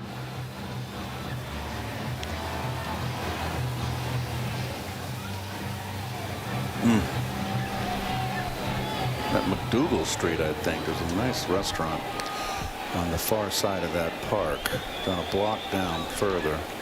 There's a lot of NYU right there. Yep. If you make a left, that's where the bottom line used to be. I love the bottom line. That's the bottom line very much. Graham Pauley leads off against Kodai Senga in the 5th. Pauley grounded out to second base his first time up. And he pulls one down the line. Foul. Just past a diving Alonso and just foul. So Pete's got to be, well, I'll tell you what, he got a good break on this ball. No, he wasn't even close. The ball hooked. Polar bears thrive in the cold. Pete likes to dive. Splitter below the knees, 1-1. Graham Pauley, one of a couple of guys in the Miami lineup who have been a little heartbroken the last 2 days.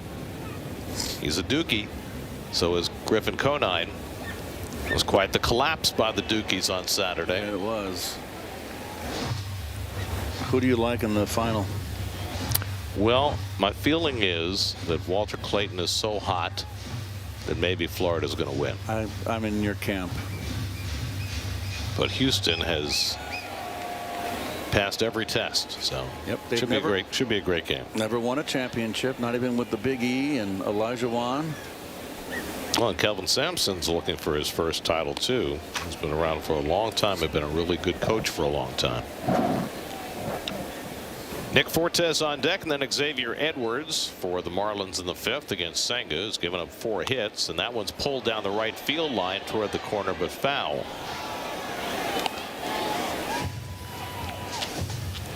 You remember that game on national TV, Garrett? UCLA? Against UCLA, and Alcindor was Lou Alcindor then had the patch over his eye, and Houston broke the win streak of the Bruins. It was 1968. That was the game that established college basketball as a national product. Paulie takes a hard turn at first as Soto fields the base hit and gets it back in. So a leadoff hit for Paulie. That's 5 hits against Senga, all singles. And the second straight inning, the Marlins have gotten the leadoff man on. Well, the Marlins have shown that they've made the adjustment on Senga. They've had some good at bats. Senga's just pitching a good game, but they're not swinging and flailing like they did in Miami. Fortes hit one of the warning track in left that Nimmo caught his first time up, and he hits a double play ball right at Lindor. Acuna with the turn for the easy 6-4-3 double play. Second straight inning, the Mets have turned to double play on the infield. First pitch, 2 outs. Senga likes every bit of that. So now he'll start his 3rd time through the Miami batting order as he takes on Xavier Edwards. Edwards is single to left, single to center, 2 for 2. He's also stolen a base.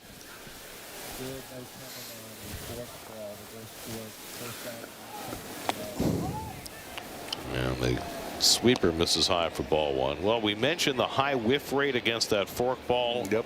In the first outing. Not tonight. From 57% down to 14% swings and misses against the fork ball. So he starts Edwards off with a couple of sweepers and falls behind 2-0. And they haven't been chasing the bad one out of the strike zone. Fastball fouled off, 2-1.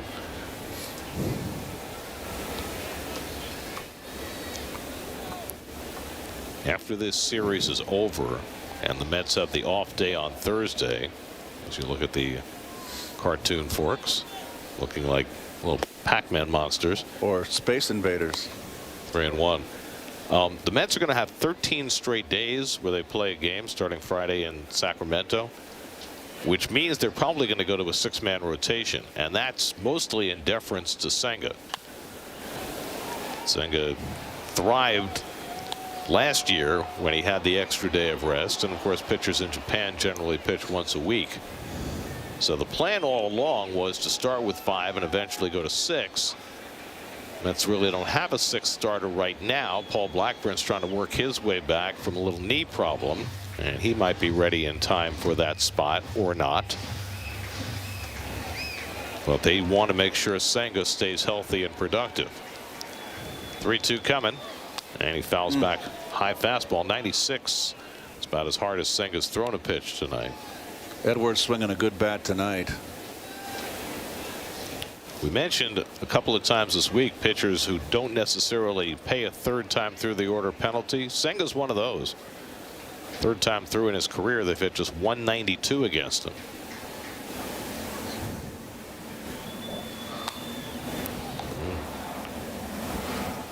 Couple of fastballs in a row that Edwards is able to foul off. Senga threw 77 pitches in his first start. This will be his 77th pitch of this start. And Edwards goes down swinging on the forkball, so he set him up with the fastballs, got him with the ghost fork for his 4th strikeout of the night. Halfway through, 1-0 Mets.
no cost. Home fifth inning, Francisco Lindor leads off against Tyler Phillips, who fires a fastball for a strike. Phillips came on in relief in the fourth, got the final out. He is the innings guy in that Miami bullpen.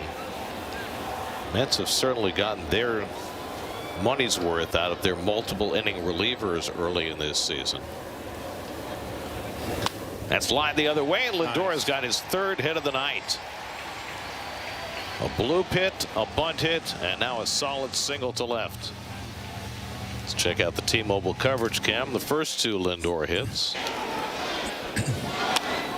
This was a little dork, and then a beautiful bunt. You want to play me out there way deep? I'll take it. Leading off the inning every time he's been on base. And now a line single to left to get aboard in front of Soto, who drove him in with a double to left center his last time up for the game's only run. And Phillips checks in on Lindor. You know, you look at what the Mets have gotten out of Max Kranick and Huáscar Brazoban and Jose Butto, and to a lesser extent Reed Garrett, guys who have been able to give them more than an inning at a time. And I asked David Stearns today whether teams are more conscious of taking starting pitchers and turning them into multiple inning relievers now that actual starting pitchers go fewer innings. Danny Young up in the Mets bullpen. He said it's especially important early in the season when starters are not giving you as much length to have multiple inning relievers. And that's what Phillips is for the Marlins. And in a case here where Bayozo goes to 3 2/3, they're hoping to get, you know, maybe 2 1/3, 3 1/3 out of Phillips, who was a starting pitcher in the Phillies organization before coming over to Miami. Well, the way that base hit for Francisco Lindor, his third of the night, his 1,500th career hit, halfway to 3,000. Soto takes fastball down 2-0. You know, getting back to the long relief, the transition, a guy that's a starter.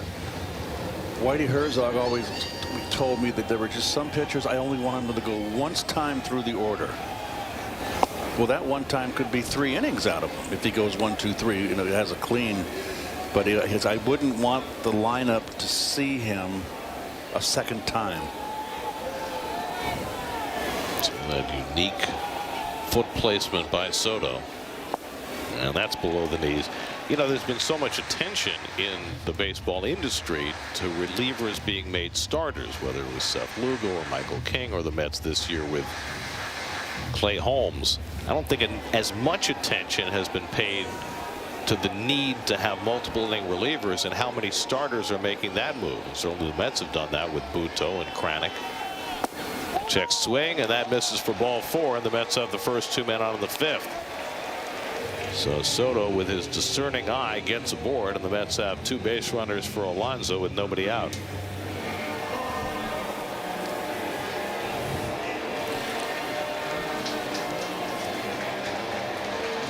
Now, the bullpens have had to eat up more and more innings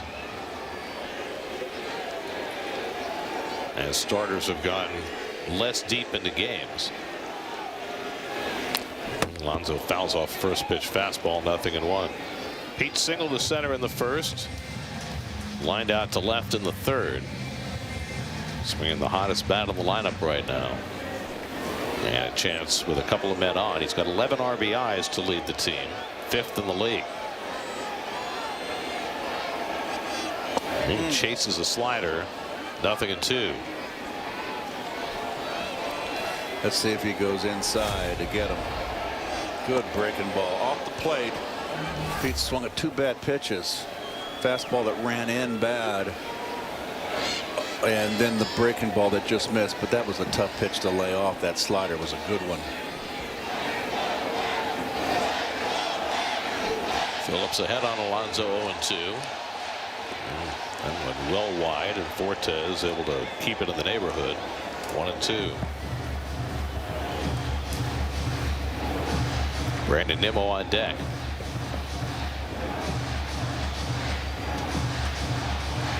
He interesting that Young is up in the bullpen for the Mets. Senga 5 innings, 77 pitches. You would assume he'd get the 6th, but maybe not. 1-2 coming. And that fastball just missed in.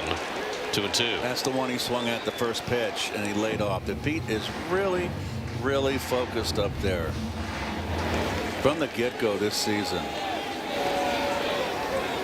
South Jersey native Tyler Phillips, 2-2 to Alonso, and he hits one on the ground to short. Edwards to second one. Lopez on to first in time for the double play. So Phillips rolls a pair after Senga got double play balls in each of the last 2 innings. 6-4-3 double play. Lindor to third with 2 out. So he didn't go to the breaking ball away. He went to the fastball away after he pitched him inside. That was a good sequence of pitches for Phillips. So another chance for Nimmo. Nimmo came up with 2 men on in the first inning and flied out. He came up with a runner at third and 1 out in the third and popped up. Now he's got Lindor at third with 2 out, and he hits one on the ground to the right side, and Phillips gets himself out of the jam. Lopez makes the toss to get Nimmo, and the Mets are turned aside in the 5th. Still 1-0.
Don't miss a single Mets moment on the SNY stream presented by Fanatics Sportsbook. Now on its new home, the MLB app. Scan the code and download the MLB app today. Kodai Senga's out after 5 innings. Danny Young in to pitch in the top of the 6th. And Kyle Stowers takes a sinker down for ball 1. Well, there's the Nissan numbers for Danny, and he's been having a tough time. He's getting in trouble with the walks and getting behind the count. His last outing came in Miami. The last game there, he was brought in to try and get the save in the bottom of the 11th. Couldn't finish the inning. And Huascar Brazoban came in and bailed him out. Kyle Stowers has walked and struck out tonight, 0 for 1. Young behind 2-0, and he fires a fastball for a strike. So Senga threw 77 pitches over 5 innings, allowed no runs and 5 hits, walked 2, struck out 4. So through 2 starts, Senga's ERA is a sparkling 1.80. Threw just 77 pitches in his first start and the same number in this start. So they're going a little slow with Senga. And the slider off the plate, and Stowers lays off. 3-1. Otto Lopez on deck, then Matt Mervis. So it's left, right, left in this inning for Miami. Lake Bacher is up in the bullpen for Miami. And Stowers hits one on the ground. Vientos on the backhand, knocks it down, picks it up, bobbles it again, and Stowers is safe at first. It's going to be a difficult play for Vientos, who was playing well off the line against the left-hand hitter, but once he bobbled it, no chance. Ball off the heel of his glove. He may have thrown him out, Gary, with that strong arm of his. Well, score that an infield hit for Stowers. And now Otto Lopez, who's 0 for 2, hit into a fielder's choice and flied out. And first pitch slider on the back door for a strike as Lopez was bluffing a bunt.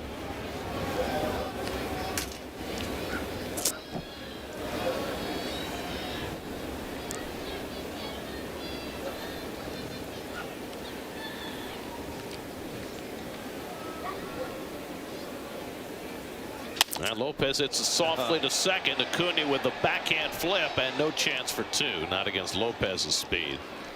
Got that right off the end of the bat. So 4-6 fielder's choice for the first out.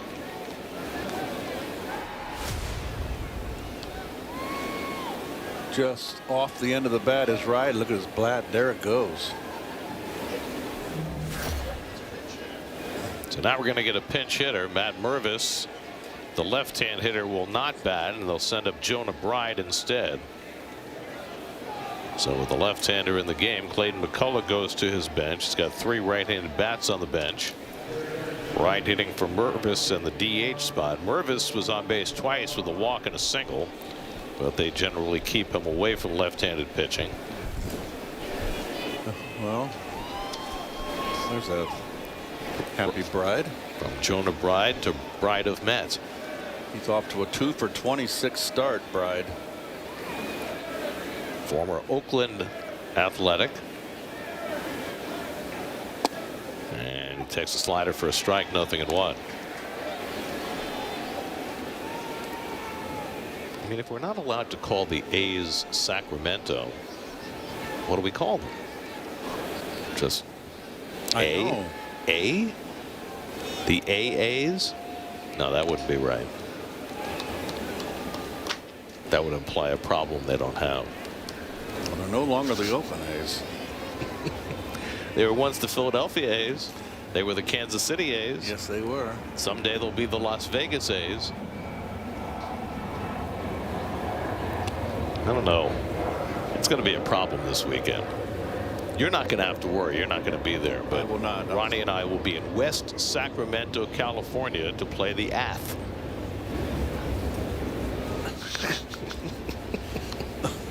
1-1 to Bride, pinch hitting.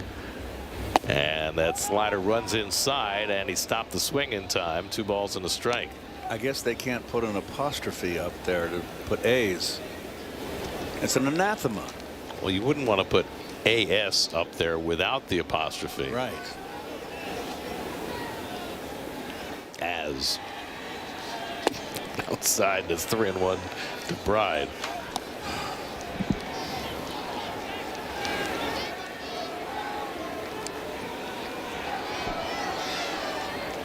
Eric Wagaman on deck. Second time Young's fallen behind, 3-1. And a fastball at the knees for a strike, 3-2. I don't know why you're taking. You work for a 3-1 count. Gosh almighty. Sorry.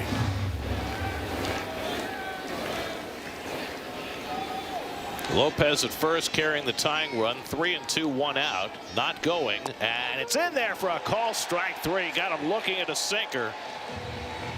So Young fell behind 3-1. Bride took 2 fastballs, and he's called out on strikes for the second out. Wow. Borderline knees, but that is a strike. So 2 out. Lopez at first. On that pitch, Lopez was moving back toward first base as Young threw the pitch. There's Wagaman. Probably fortunate he wasn't running on the 3-2 pitch.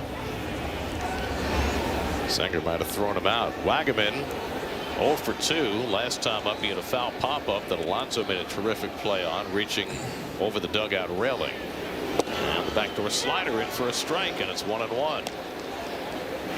It was a good weapon for Young against those right-hand hitters. That slider that starts off the plate and then finds the edge.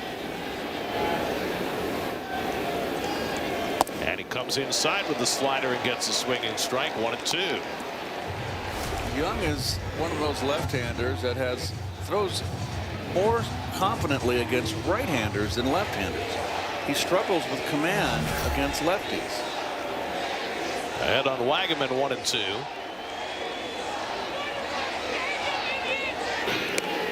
Mets bullpen started the day with a collective ERA of 1.29.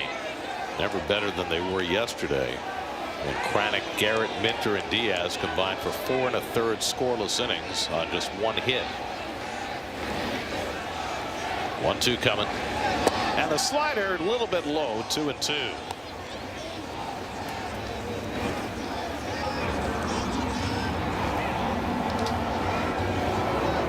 Buto, next man up in the Mets bullpen. 2-2. Out to right field. In comes Soto. He's there to make the catch. And that retires the side. Danny Young with a scoreless inning to keep the Mets up 1-0. For more.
Well, the Mets have just announced that because of cold weather expected tomorrow night, the game time tomorrow has been changed from 7:10 to 4:10.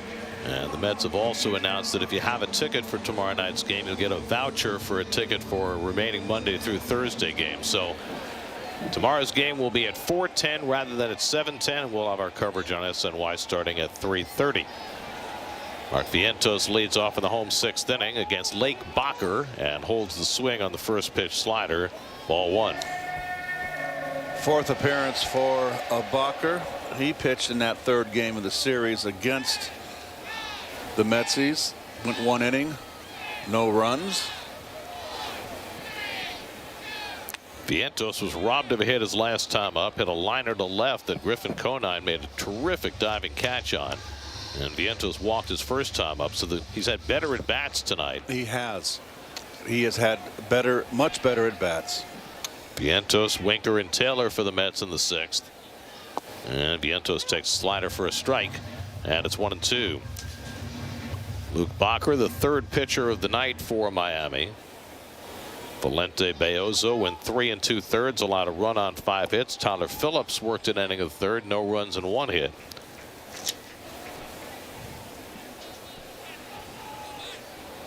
And now the pride of Wisconsin Whitewater, Luke Bacher. And the slider away. 2 balls, 2 strikes.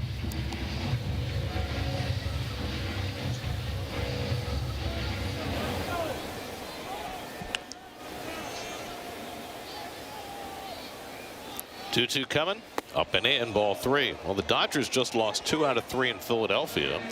And now they're in Washington tonight, and they're down 6-3 as they go to the 8th. Dustin May started that game for the Dodgers. Mackenzie Gore for the Nats. And that's too low, ball 4. So Vientos is on base for the 2nd time tonight. A leadoff walk in the bottom of the 6th. Our baseball insiders will break down all the week's Mets and Yankees storylines on Baseball Night in New York, presented by your Tri-State Cadillac dealers, weeknights at 6, only on SNY. Is Jesse Winker has popped up and flied out. They're going to have to move Baseball Night in New York tomorrow. Can't have it at 6. That'll be right in the 7th inning. Winker skies one out to left, and Conine waits for it to come down. So Winker retired. 3rd time in a row he's hit the ball in the air. Back to first. Vientos, 1 out. The Mets have had the leadoff man on in 5 of the 6 innings, but they've only been able to get him home once. That was on Juan Soto's RBI double, chasing home Lindor in the 3rd. This has really been the story of the Mets season so far. They just have not hit well with runners in scoring position, but their pitching has been so good it hasn't always mattered. Mets gave up only 3 runs in 3 games against Toronto over the weekend, and now they've held the Marlins scoreless for 6 innings tonight. Tyrone Taylor had a base hit back in the 2nd. And Bacher misses high with a fastball, 2-0.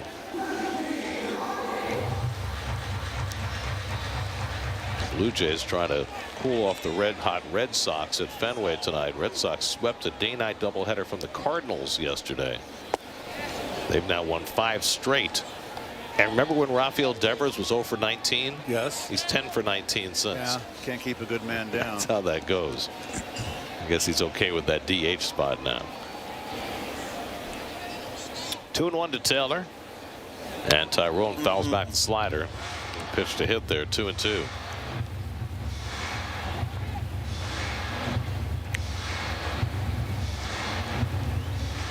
Talk about the Cardinals getting swept in a doubleheader yesterday. They also lost their catcher, Ivan Herrera, for a month.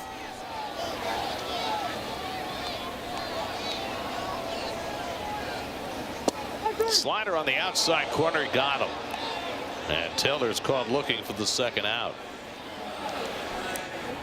Pitcher's pitch. Nipping black. Let's see. Yep. Well framed by Fortes.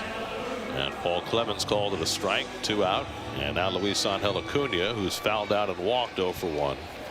And with the Cardinals, after getting swept at Fenway last night, now down 8-3 to the Pirates in the 8th inning tonight. Hottest team in baseball is the Giants. They've won 7 straight after a walk-off win against the Mariners last night. It's slowly up the 3rd baseline, a foul ball. Who had the walk-off hit for the Giants? Wilmer. Of course it was Wilmer. More walk-off hits than anybody in Mets history. Wilmer didn't take the fall.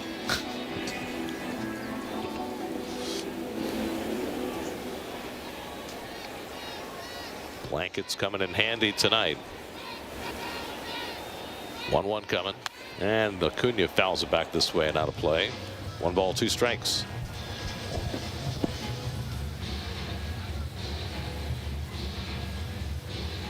Meanwhile, the Tigers stayed hot this afternoon. They beat the Yankees 6-2. Andy Ibanez hit a 3-run homer. Tigers have won 4 straight. It was one of the great stories of the 2nd half last year, the way the Tigers came from absolutely nowhere to secure a postseason berth. They're an interesting young team. Yeah, and they took out Houston in the 1st round of the playoffs. And Acuna chases a slider for strike 3. So Bacher with back-to-back strikeouts. And we've got a 1-0 game going to the 7th.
Retailers.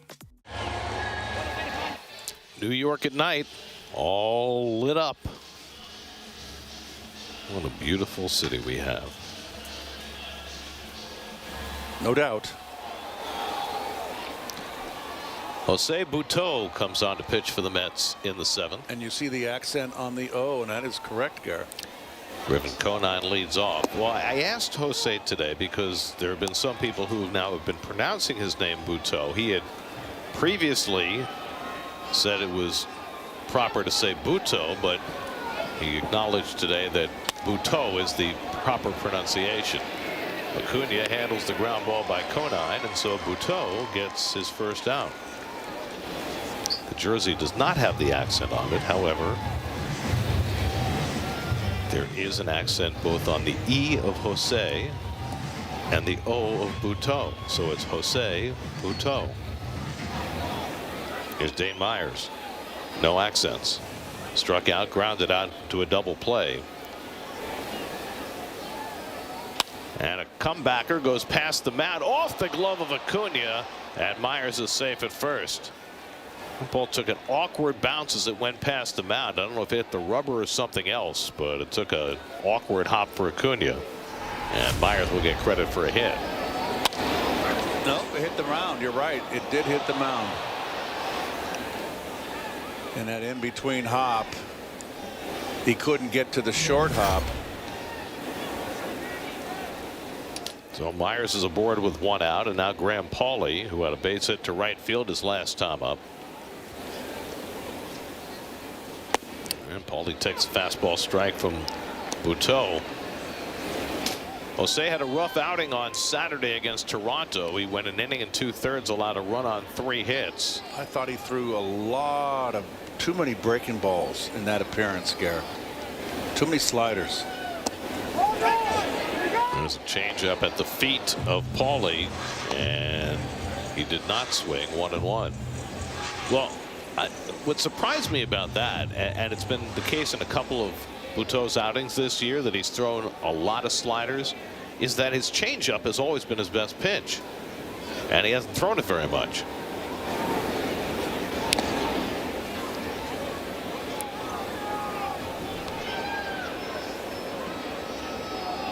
That's got a scoreless inning from Danny Young in the 6th. He allowed just 1 hit, struck out 1 after Kodai Senga went the first 5. Its bullpen has been nothing short of spectacular.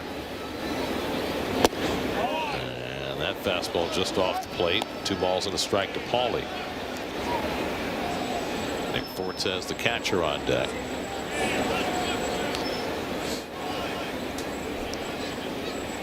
Pauley came over from Toronto in the Tanner Scott from San Diego in the Tanner Scott deal. The runner going, he grounds 1 foul.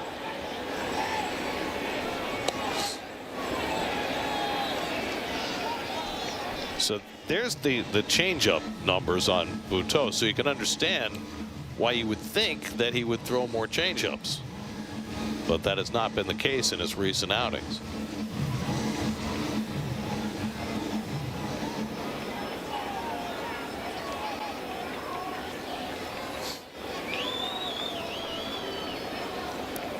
One and 2 to Pauley, 2 and 2 to Pauley. And Myers edging away, and he's picked off. Myers was taking a walking lead, and Butto surprised him and picked him off for the 2nd out. No, you're down a run. You can't do that. The young players making mistakes. Nice quick move. Oh, Pete puts the tag down on the fanny before his hand got there. Yep. So Alonso with the fanny tag. Not a phantom tag. 2 out. Pauley swings and misses at the fastball, and Butto puts up a 0 in the 7th. Stretch time at Citi Field, 1-0 Mets.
today. Road ahead, your radio home for the Mets is 8:80 a.m. and streaming on the free Odyssey app. If you're just joining us, tomorrow's game has been moved from a 7:10 start to a 4:10 start because of expected inclement weather.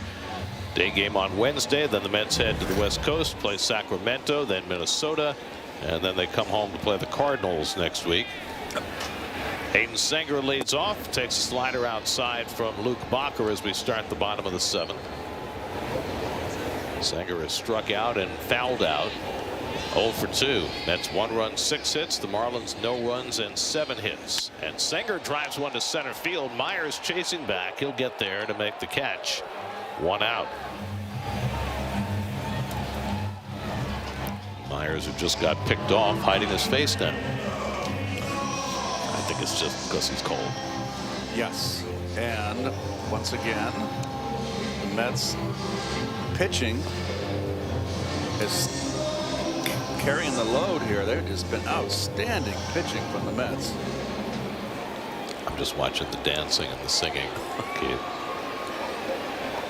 Lindor is already 3 for 3 in this game.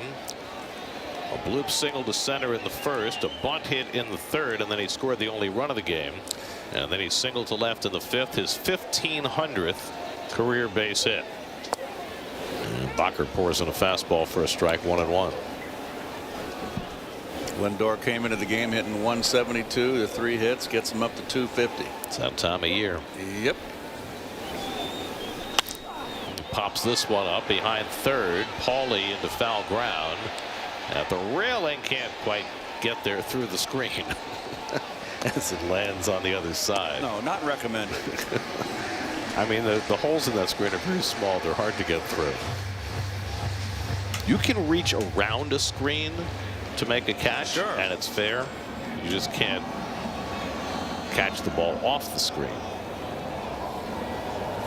And it's hard to go through it. Although, as several players have demonstrated, Jeff McNeil most prominently, you can Spider-Man off the off the netting. Tyrone Taylor did that last year too, didn't he? I believe you're right. You have a better memory than me. 2 high to Lindor, 3-2 with Soto on deck. Bacher issued a leadoff walk in the 6th, then retired the next 3, and now he's gotten the first out in the 7th. 3-2 coming to Lindor, and Francisco hits one over the mound. In comes Edwards to field. 2 out. So 2 up and 2 set aside as the Miami bullpen continues to keep them in the game. Tyler Phillipson ending in the 3rd scoreless. Now Lake Bacher ending in 2/3 scoreless, and now they're going to go to the next man. That'll be Anthony Veneziano coming in to face Soto.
Get it on the Pizza Hut app. It's only been 1 run scored in this game, and that was on Juan Soto's RBI double. Got a little helicopter slider up in the strike zone, outer half. Lindor scores. Anthony Veneziano in to face Soto. Clayton McCullough made exactly this move twice in the series in Miami. Veneziano walked Soto the first time, got him on a ground out the second. And now he faces Soto with 2 out and nobody on. And the slider off the plate, 2-0. Soto had that double in the third, then he walked in the fifth. Anthony Veneziano from Hackettstown, New Jersey, facing Juan Soto of Queens. It's taken low, and it's 3-0. Oh boy, and he's got Pete in the on-deck circle.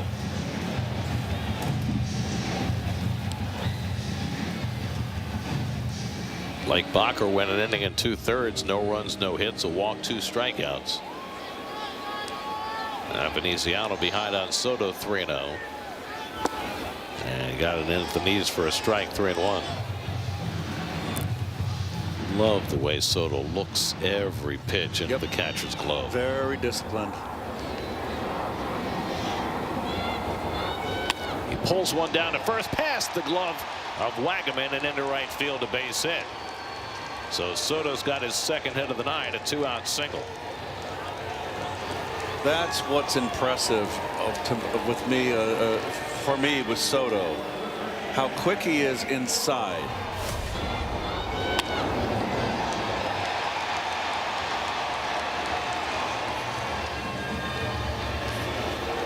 He is so quick inside. That is not a bad pitch. So now Alonso gets to face the left-hander, and he takes a strike. Pete is 1 for 3 at a single to center back in the first. Pete had 2 at-bats against Veneziano in Miami. Made 2 outs, but the second one was a scorching line drive to left, and he lines this one toward the left field corner. That hits off the wall. Soto goes to third. He's going to have to stop there. Alonso dives in at second base with a well-struck double. A bullet off the fence, and it caromed so hard back to Conine, there was no hint of Soto thinking about scoring. Well, it just got out there so fast. 114 miles per hour off the bat. That's just a flat slider that Pete, he's lucky he didn't lift it. It got to the wall so fast, Garrett, and it was played perfectly by Conine. There was just no chance. Pete almost had the hustle to get a double here.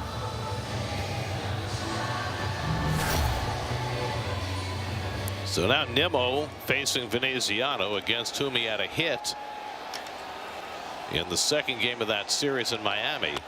He flies this one foul. Nimmo's had a rough night tonight. He's had runners on base in every at bat. Had 2 aboard in the first, and he flied out. Had a runner at third and 1 out in the third. He popped up. He had 2 on in the fifth, and he grounded out to end that inning. Now he's got second and third and 2 out.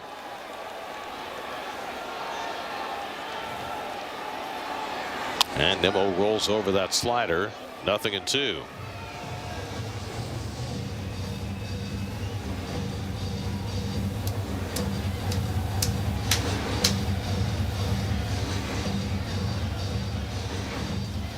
Mets are 0 for 7 tonight with runners in scoring position. Came into the day hitting 164 as a team in those spots. Nimmo trying to change that. And Brandon pops one up in foul ground. And that'll go out of play.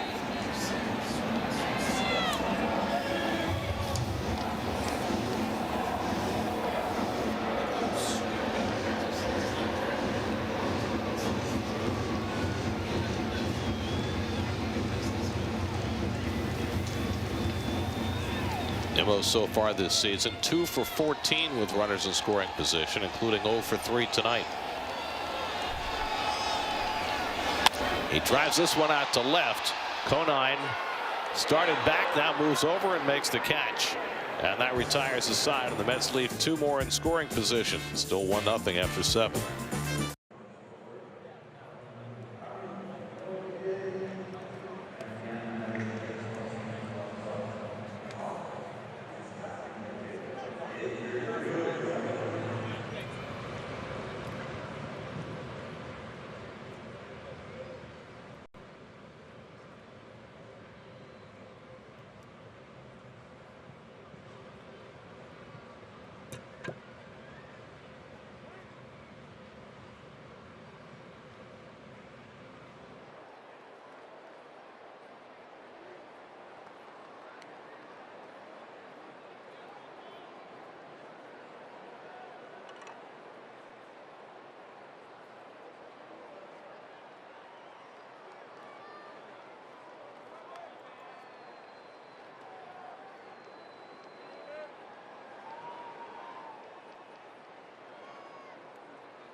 Marlins had their best chance to score in this game in the first inning. They had first and third and 1 out against Kodai Senga. Had the base stolen here, Garrett, and the head first slide, and he came off the bag, and Lindor keeps the tag on him. Another runner early, at last gets picked off. So 2 youthful errors. Liam Hicks pinch hitting, rolls over one against Buto. Acuna with the play. Hicks, the pinch hitter, grounds out on the first pitch, 1 out on the 8th. Let's see what's coming up on Infinity Postgame Live. Gary Apple and Todd Zeal standing by. All right, Garrett, strong pitching again by the Mets tonight. What did you make of Kodai Senga? I mixed his pitches a little differently this time, used the fastball effectively, and we're going to take a look at Lindor as well. All right. See you guys coming up. Postgame show, Infinity Postgame Live. Garrett, Keith. Mets with a 1-0 lead. They've allowed just 3 runs on this homestand. This is the 4th game. Xavier Edwards takes a call strike from Buto. Buto threw only 8 pitches in the 7th inning. So he gets the 8th as well. It could well be that Edwin Diaz is not available today. Worked the last 2 days. Stanek hasn't pitched in 4 days. So I think Stanek probably will get the 9th inning. It seems to be the game plan here for Carlos Mendoza. There's nobody up behind Buto. So get used to that. This is away with a slider. 2 balls and a strike to Edwards, who has 2 hits tonight.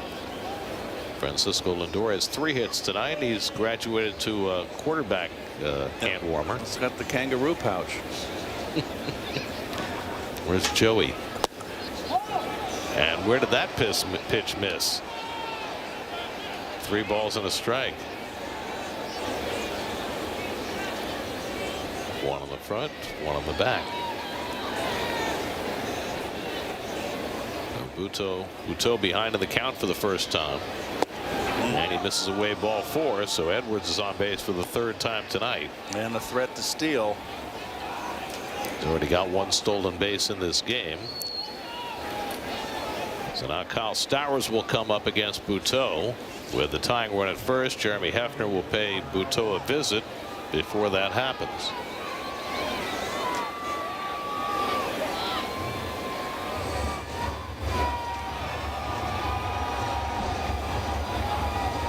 And the aforementioned Ryan Stanek starting to get loose. He'll be ready. He's strong. If they need him for 5 outs, maybe he can deliver that. He had a huge outing in the postseason where he got 7 outs. Not going to do that early in the year with one of your short guys, but 5 outs is doable.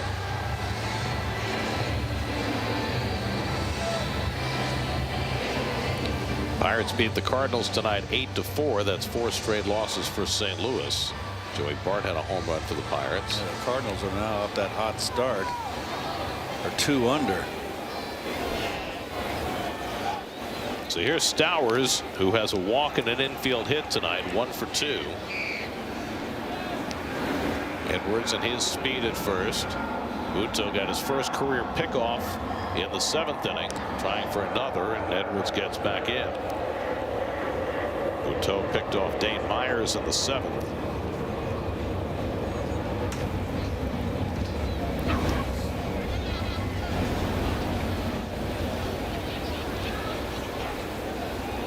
And Stowers goes after a high fastball. 0-1.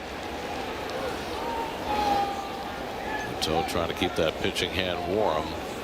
A 43-degree night.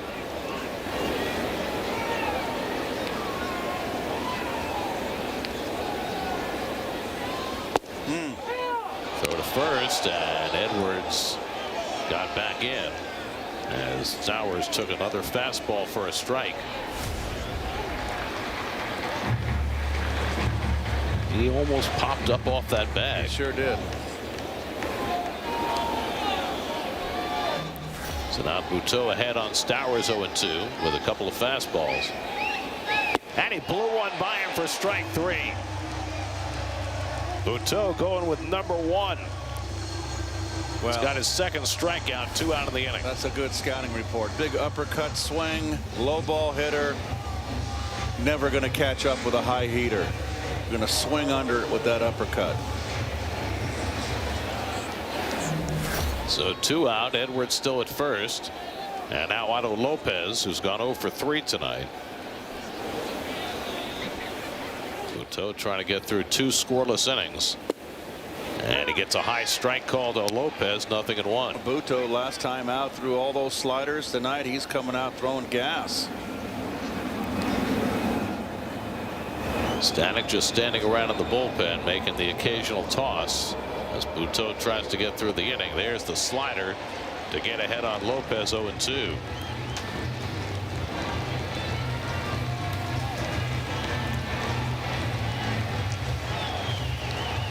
See if they send Edwards here on 0-2.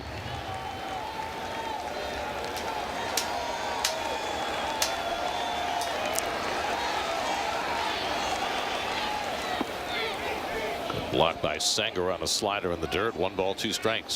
Sanger's a good receiver back there. Solid, terrific blocker. Just really impressing me tonight. Got to the big leagues because of his defensive skills, and he's been up to the challenge. 1-2. Just got a piece. Almost hit that out of Sanger's glove. Still a ball and 2 strikes on Lopez.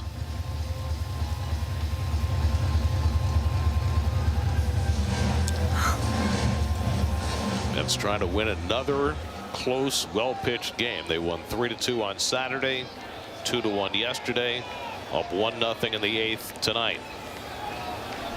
1-2 coming from Butteau to Lopez, and first to throw over.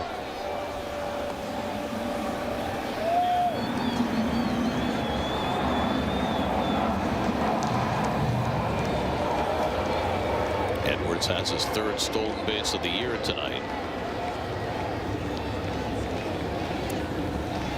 1-2. Ground ball past the mound. Acuña's there. Side retired. Jose Butteau with 2 scoreless innings of relief. 1-0 Mets in the 8th.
Honda Sports Night after the post game tonight. All the day in baseball in celebration of UConn's 12th Women's National Championship. Liam Hicks will do the catching in the bottom of the 8th. George Soriano will do the pitching. Giving up 4 home runs, 2 of them to the Mets in that first game of that series, the 10-4 blowout. Mets really hit him hard. Luis Torrens and Brandon Nimmo both took Soriano deep in that game. Mark Vientos has walked twice and been robbed of a hit on a liner to left. It's been one of his better offensive nights. Swinging the bat better tonight. This has been a big step forward for Mark. If you're just joining us, the game time tomorrow has been moved up from 7:10 to 4:10 because of expected cold weather. 2-0 coming, and the slider in for a strike, 2-1.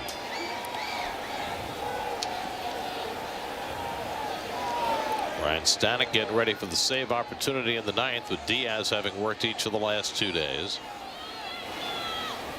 And Vientos takes a slider down, and it's 3-1.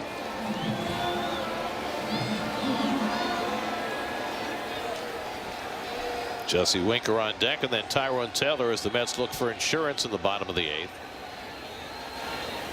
And it's outside, ball 4, and Vientos walks for the 3rd time tonight. Marlins pitchers have walked 5, and Vientos has gathered 3 of them. And now Winker, who has had a difficult night at the plate, gone 0 for 3. Hit the ball in the air 3 times. Nats beat the Dodgers tonight 6-4. Mackenzie Gore went 6 innings for the win. James Wood hit a home run. We'll get a pinch runner. Jose Siri will run for Vientos at first base. And that'll be an attempted steal here.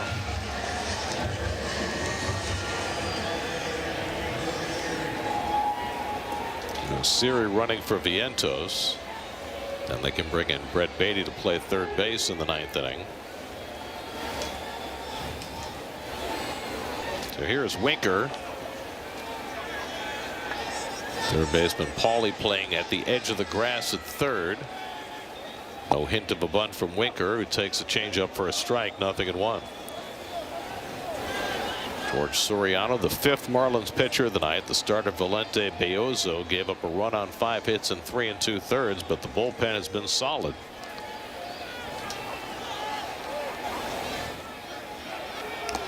Siri dives back in. Jose has 1 stolen base so far this year. Antoine Richardson giving him a couple of pointers about Soriano's move. Siri takes a nice healthy lead. Draws the throw. So 2 throws over, and now Siri can get a little bigger lead. Knowing that the 3rd throw over, if it doesn't result in an out, is an automatic balk.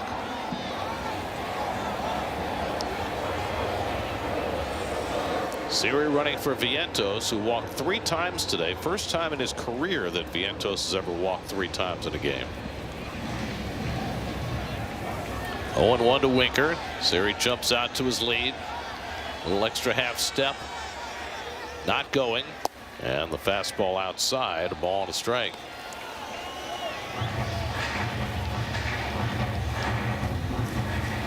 In the 9th inning, the Marlins will have Pride, Wagaman, and Conine right, left due up. They do not have a left-handed bat on the bench. Big cut by Winker, and he comes up empty, 1-2.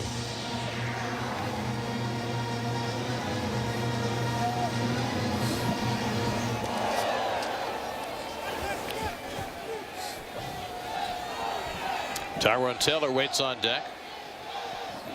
Siri is yet to try it. Now he goes, swing and miss. Hicks his throw to second, and it's not in time. Dropped by the shortstop Edwards.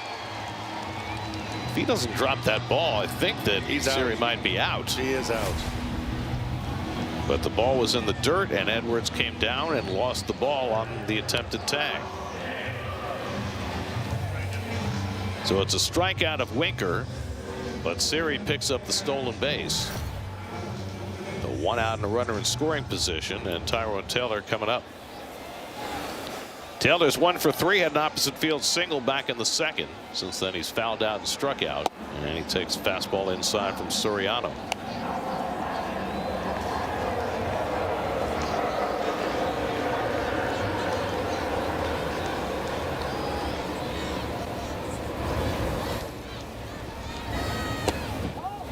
Taylor takes a slider that misses. 2-0.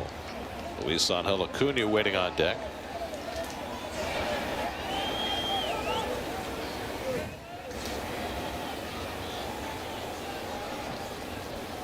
And Taylor punches one up the middle for a base hit. Siri looking over his shoulder. He's going to turn third and try to score. Throw by Myers to the plate. Not in time.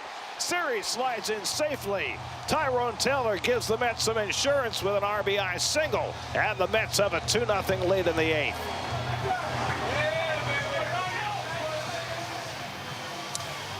Hasn't played, hasn't had a start since the last game in Miami, and gets 2 hits tonight and drives in a big insurance run. Strong throw home, Gare, right on the money. But the speed of Siri. Yeah, I don't know why Siri was looking over his shoulder as he started his break toward third base. Slowed him down a little bit, but he still was able to scamper across the plate in time. And Acuna takes a strike.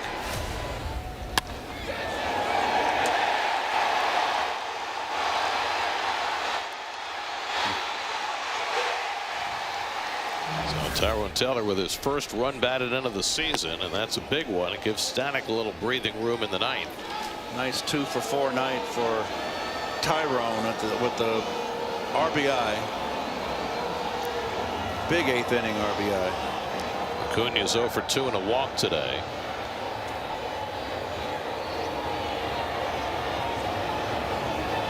And he chops one to the right side. Lopez comes in and makes the play. That retires the side. Or excuse me, that's the second out as Taylor goes to second.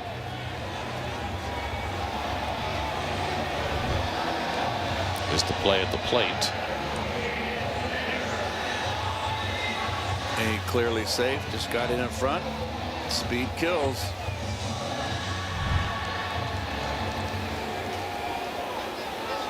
So now runner in scoring position for Hayden Senger, looking for his first career run batted in. He's gone 0 for 3 today. I was talking with Hayden before the game. Grew up in Cincinnati, went to Miami of Ohio. Took him a long time to get to the big leagues. I asked him if he ever got discouraged. He said, you know, 2 years ago I was the backup catcher in Binghamton, and I was starting to feel pretty down about things. And then we got to the playoffs that year, and as soon as the playoffs in AA began, he said, I felt great again.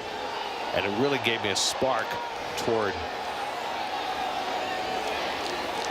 reasserting himself and here to get to the big leagues, and now he's had the opportunity. Yep.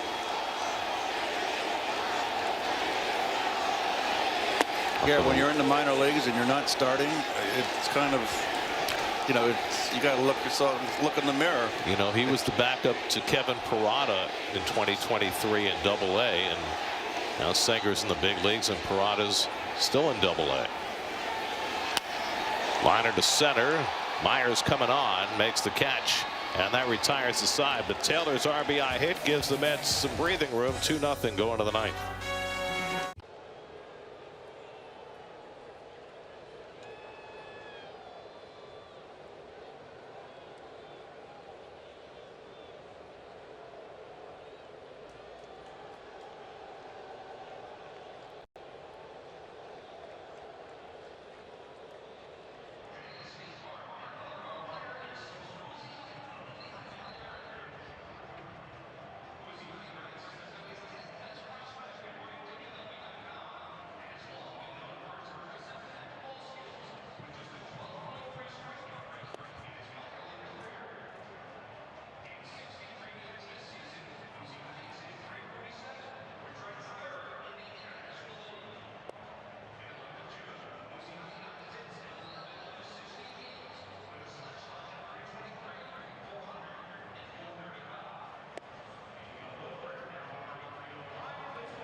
Ninth inning, Brett Beatty comes in to play third base after Mark Vientos was taken out for a pinch runner.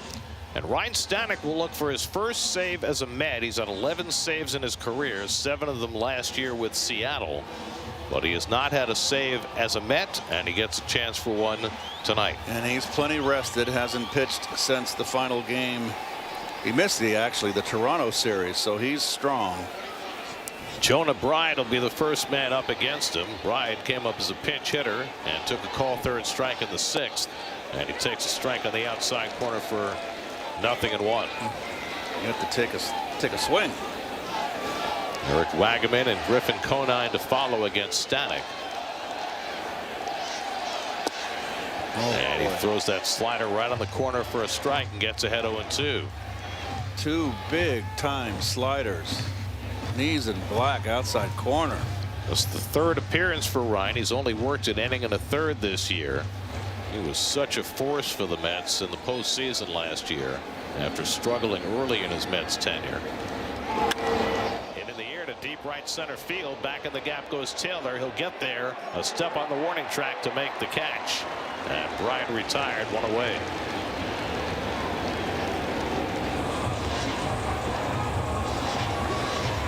So Stanek has the first out. This is the Mets' 10th game of the season. They've allowed a total of 22 runs. Only 17 earned runs in these 10 games, with 2 outs to get in this one. Fastball for a call strike to Wagaman, 0-1. The pitching has just been extraordinary. It has been. And every button that Carlos Mendoza has pushed in that bullpen has worked out. Wagaman chases the slider for strike 2. This is terrific from Stanek right here. Usually I feel he overthrows. No, he's all in on every pitch, but he seems a little more relaxed here, not overthrowing, and he's getting great command. He can lose command. I think it's because he overthrows. He throws hard enough. He's thrown 5 straight strikes. 0-2 coming. This is down with the splitter. 1 ball, 2 strikes. Left hand batting Griffin Conine on deck. Wagaman trying to get on any way he can to get the tying run up from Miami. 1-2 coming from Stanek. And he just got a piece of that splitter to stay in the at bat. Kodai Senga in line for the win. He went 5 scoreless tonight. Danny Young pitched the 6th. Jose Butto the 7th and 8th. And now Stanek trying to finish off the shutout. Mets looking for their 2nd shutout victory on this homestand. 1-2. Got him looking. Fastball on the outside corner, and Wagaman caught looking. 2 men down.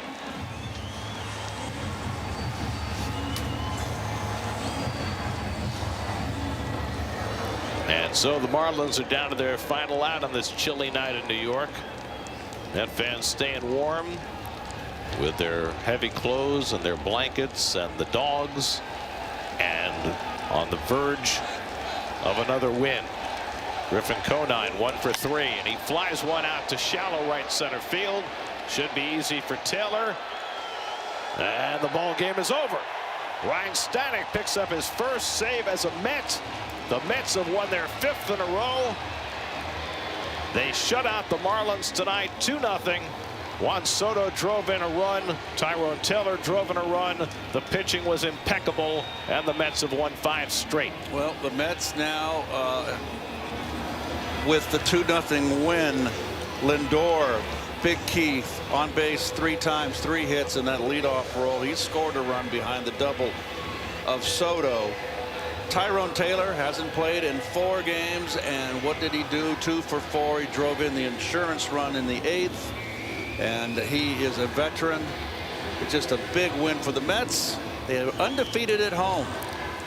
Mets have scored just 7 runs in the last 3 games and won all 3. Tonight's win brought to you by Moomoo. Download the Moomoo app and you could win $1 million if the Mets reach 100 wins this season. There's your game summary. Kodai Senga gets his first win of the year with 5 scoreless innings. 4 more scoreless innings for the Mets bullpen. 22 runs allowed in the first 10 games, the fewest the Mets have ever allowed in their first 10 games of a season. The Amazing Mets Foundation will contribute $2,500 to Northwell Health and the Cass Institute for Women's Health for every Mets win. For more information, visit northwell.edu/cats. The total contribution so far this season is $17,500.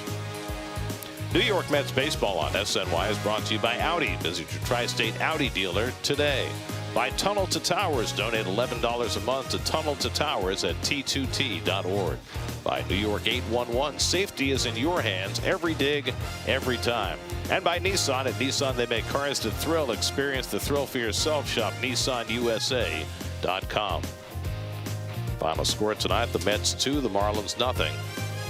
Game 2 of this series has been moved to an earlier time, 4:10 first pitch. Clay Holmes will make his first home start for the Mets against Connor Gillespie. Our coverage begins tomorrow at 3:30 p.m. Make a note, get there on time. Now for Keith Hernandez, Steve Gelbs, and our entire SNY crew, I'm Gary Cohen at Citi Field. After this break, it's Infinity Postgame Live with Gary Apple and Todd Zeal. Enjoy.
Feed the moment.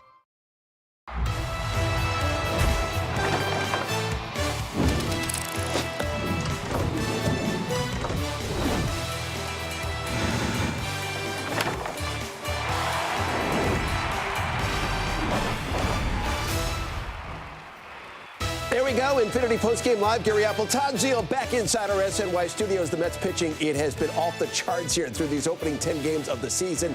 That's now 2 shutouts over the course of the last 4 games. 2-0 the final tonight. Out of a very chilly Citi Field, but the Mets getting the job done. We're going to hear from Ryan Stanek coming up in a moment. He finished the game off in that 9th inning. Let's go back out to the ballpark, get a look at our notes from this game, how things unfolded tonight. No score into the 3rd inning. After a leadoff bunt single by Francisco Lindor, that's Juan Soto. He takes one the opposite way. That's going to drop in there. He doubles into left center against the wall. Lindor races in, and the Mets had the lead. It was 1-0. That was all they would need. It stayed that way until the 8th inning. Tyrone Taylor extends it into center field. Jose Siri, who pinch ran, stole second, then races in, and the lead was doubled. Again, it was 2-0 at that point. Ryan Stanek then came in to pitch a 1-2-3 9th inning, his 12th career save, his first as a New York Met. Griffin Conine flies out to end it. Taylor makes the catch, and the Mets get the win.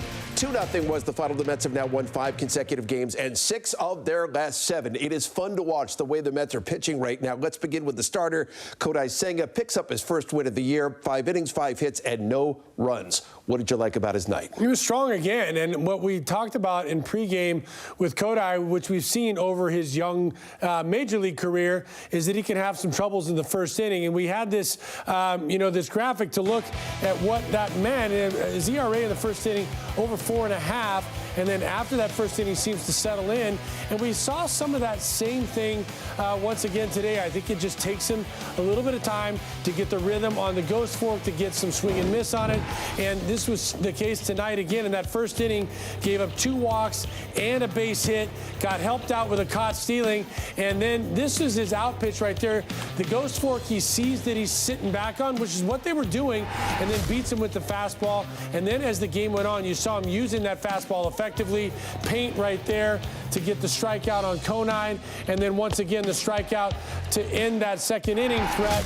And then as he continued on down the road, he had the ghost fork working, he had the sweeper working, and he was able to get some help from the defense. Just a quality outing, utilizing his pitch selection and his pitch mix to get not only strikeouts but ground balls. His ground ball rate was up again tonight, and something that we haven't seen a lot out of him. He's usually been fly ball or strikeout, but utilizing the sweeper and that cutter got some ground balls. Plus, this Marlins team, I think, went in with a game plan to try to lay off that ball down, especially that ghost fork. They did a really good job of establishing that ghost fork, kind of take or get it in the strike zone. Had a couple of hits on it, had some good at-bats on it. So Kodai went to a little bit of a different mix, and you got to credit Hayden Sanger for seeing that, recognizing it as well, and using some of the secondary pitches to get some of the ground ball out. Yeah, Sanger's been really good behind the plate, right? Turan's been battling that arm contusion, so Sanger,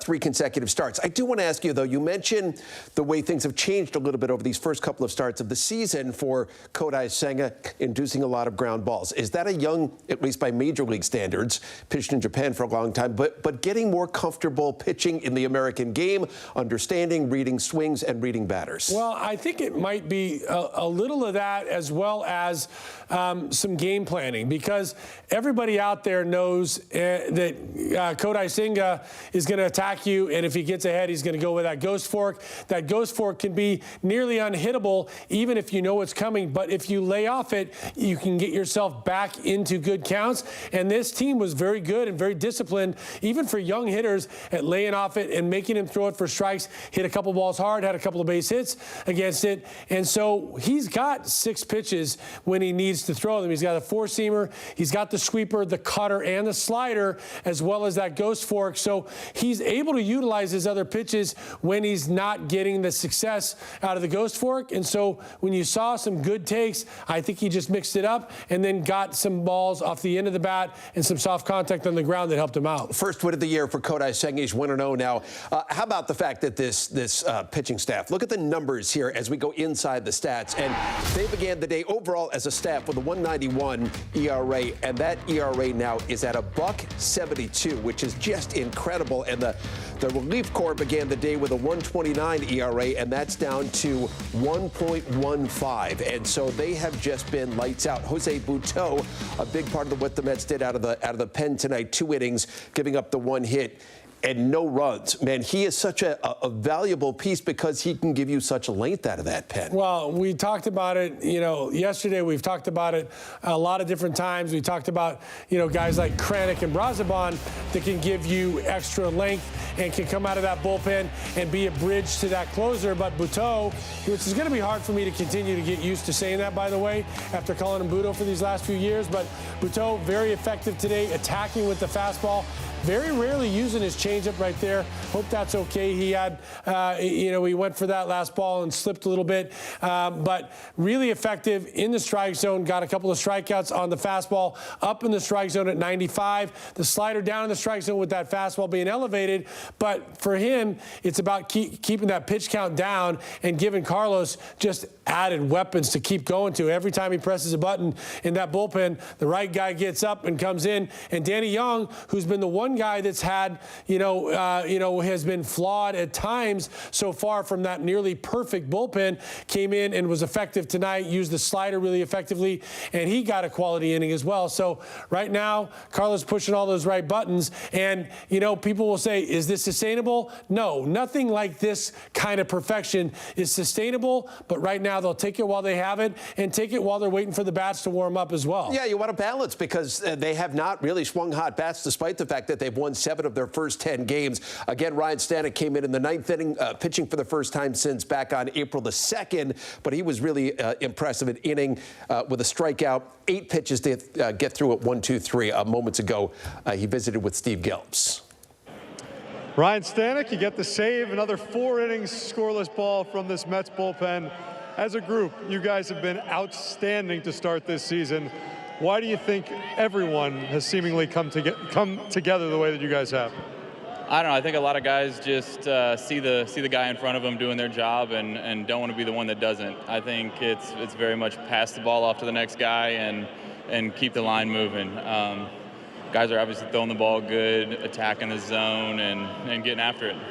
And it's not just the bullpen. You guys have allowed, as a pitching staff, 17 earned runs through the first 10 games of the season. You came over to this organization in the middle of last season. What is it about the pitching group that, again, allows seemingly everybody to reach their potential?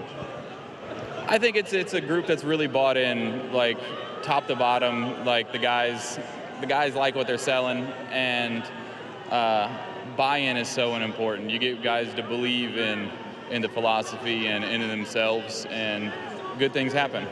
5 straight wins, now 7-3 to start the season. What's your overall take on where the team is at right now? I mean, good. I mean, we want to win as many as we can. I know it's early, but it's really important to get off to a good start, and I think we just got to keep things rolling. All right, Ryan Stanek, thanks so much for the time. Congrats on the night. Thank you. All right, guys, we thank you both. Got to say, that man has got some flowing locks out there, blowing in the breeze out at Citi Field today. But I thought it was interesting what he said right there, the fact that you want to take your place in that pen. Everybody's getting the job done, and you don't want to let anybody down when you're the next man up. Yeah, that's absolutely true. And there is a pride and competition element when you have pitchers competing with other pitchers in a positive way, as well as hitters. You know that the Juan Sotos and Pete Alonso and Francisco Lindor are pushing each other because of a little healthy competition as well. But I loved the other thing that he said is that the guys have really bought in. He said we bought what they're selling, and there's nothing that's a sales pitch here, but there's a philosophy that the Mets have built over the last few years with Jeremy Hefner. I think has a big part of that philosophy. The pitching lab, the effort they make in making each guy find his best self. You've seen it with guys like Griffin Canning. You've seen it with guys like Danny Young, Jose Butto. You've seen these guys come here and become better, and that's what they're buying into. And Stanek was really sharp tonight. Good to see him out there to get his first save. It is working. Mets get the win. Shutout victory tonight by a final of 2-0. By the way, in case you missed it during the course of the game, the Mets announcing during the game tonight that tomorrow's game between the Mets and the Marlins, that has been moved to 4:10 because of inclement weather scheduled for tomorrow night here in New York. The Mets also sharing that anybody holding a ticket for Tuesday's game will receive a voucher for a ticket to any remaining Monday through Thursday home game in April or May. So set your calendar and your clock for tomorrow's game. Todd and I just getting going here on Infinity Postgame Live. Mets get the shutout victory. Big offensive night for this guy right here, Francisco Lindor. He scored the first run of the game. He had 3 hits. We'll hear from the manager and his take on what the Mets are doing at the moment when we come right back. Infinity Postgame Live is presented by Infinity. Experience the Infinity lineup at your local retailer today. The Infinity QX60 is perfect for whichever version of me I need to be. Over to Aaron. The Bose audio system gets me ready for the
came on for the save there in that ninth inning. Got Jonah Bride to fly out to the warning track for the first out, and then a strikeout 98 guess on the strikeout of Wagaman, and then another fly out to center field to end it, his first save as a Met. So let's hear from the manager right now. Here's Carlos Mendoza.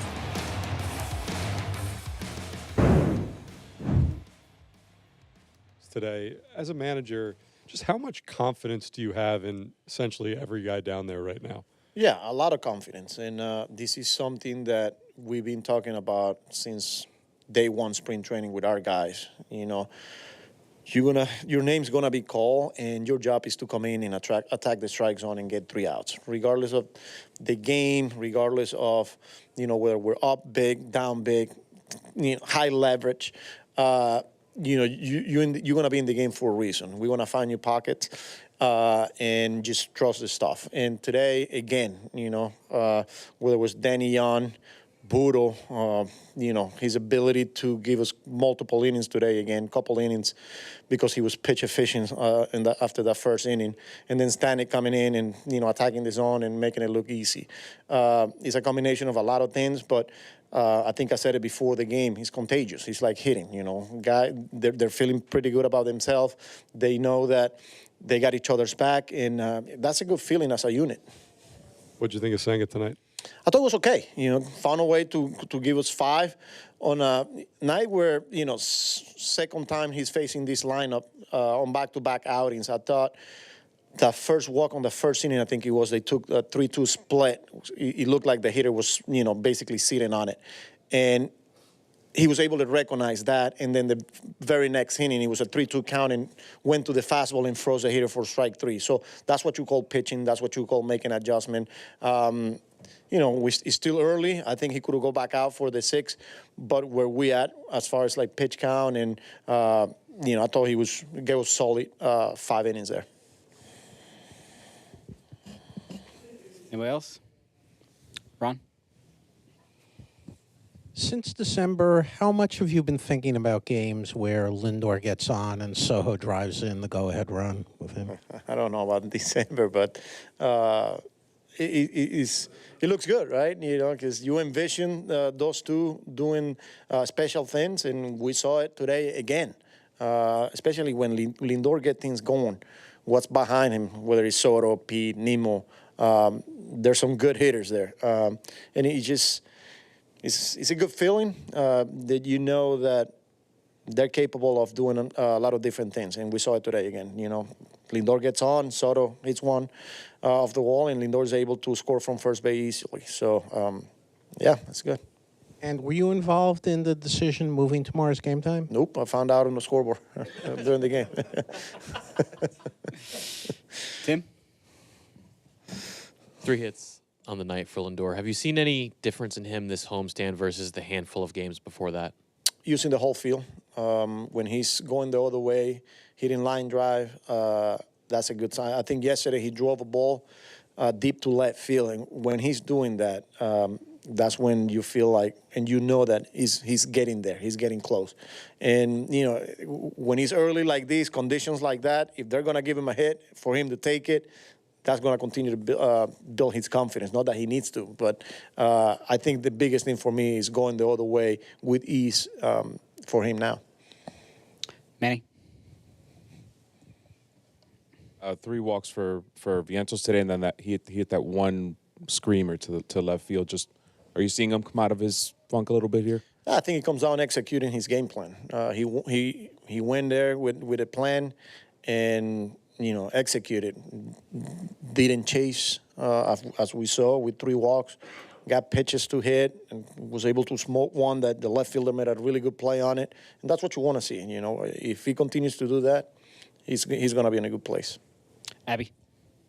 This ballpark tends to play different this time of year versus in the summer when it's hot and the ball kind of flies. Are you anticipating some tough offensive games here early in the season at home? Yeah, I mean, when you're playing in conditions like this, you never know, but it comes down to pitching and executing and making plays and playing good fundamental baseball and doing the little things right, and we saw it last year early on. There's some close games, but I think every game is different, but conditions sometimes play their part. Mets manager Carlos Mendoza, his post-game address to the media, was asked about how tantalizing it was for him thinking about it this summer. Early this offseason when they signed Juan Soto and having Lindor and Soto at the top of that lineup. And we saw it pay dividends tonight. Lindor, by the way, congratulations to Francisco. His 1,500th career hit. He's one of 24 active players with 1,500 hits. But, man, he does seem to be getting dialed in. He had 3 hits tonight. Yeah, we've been seeing it coming. We've been watching him, and I've never been concerned about him. The slow starts are something that he's always had, but I think he's combated it more quickly this year than in past years. This is just being, fortunate and, fighting off a tough pitch. This is just smart, quality baseball. When you got a 0-0 game, you've got a chance to lead off the game, and he ends up scoring a run, and then that's great base hitting right there, and that's a stamp for Francisco Lindor for me. Is for a few different reasons. This is the 4th game in a row that he's led off with a base hit. He's a guy that is at that top of the order, is a guy that can hit 30-plus home runs and drive in a bunch of runs, but has accepted the role of being a guy that also starts things off and gets on there for the guys behind him, plays quality defense every day. Congratulations on the 1,500th hit. And to me, he was kind of the catalyst to get things going and set up the ability for Juan Soto to drive in that big run that ended up being the difference maker. Yeah, and Juan Soto, a 2-hit game tonight. It was his first 2-hit game as a member of the Mets. And by the way, he has now reached base safely in all 10 games this year. That is the first time he has done that in his career, first 10 games of a season. But him going the opposite way, every time he comes up, the guys talk about it. We watch it. His at-bats are theater. They're fun to watch. He's got such a great eye up there at the plate. But that hit that proved to be the game winner there, that double the opposite way, what did you like most about that? Seeing him start to heat up is a little bit what I'm talking about him, because he's reached base in the first 10 games, but he hasn't looked like the Soto that we've seen drive the baseball like this. This is what I think starts to show where he's getting the barrel to the baseball where he wants to be, meaning waiting back, and then he's out in front of the off-speed pitches. The fastball, he drives to left center. The off-speed pitches, he starts to pull in on the pull side, and when he's doing that, that means he's seeing the baseball, and he always sees the baseball pretty well. But even the last few days, in taking his walks and finding his ways on base, he swung uncharacteristically at some pitches up out of the strike zone or some chase off the plate away, and now we're seeing that start to shrink up, and those moments get fewer and further between, and now putting the barrel on the baseball, it's going to be fun to watch. Yeah, top of that lineup is fun to watch, and let's not forget, Pete Alonso didn't score, not going to run today, but he had 2 hits in the game and a bullet off the wall. Yeah, he didn't knock in the run because he hit it too darn hard and knocked the wall down in left field, but he's swinging the bat well and looks great at the plate. Yes, he is. Mets get the shutout victory over the Marlins, 2-0. That's 5 consecutive wins. When we come back, we'll go to hear from Kodai Senga. Picks up his first win of the year. 5 shutout innings from Senga tonight, and we'll hear from him on the other side of a break.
I'm Eamon McEnany. Coming up on Honda Sports Night, we're talking Knicks title hopes and Rangers playoff hopes. Plus, the Connecticut women celebrate yet another national championship.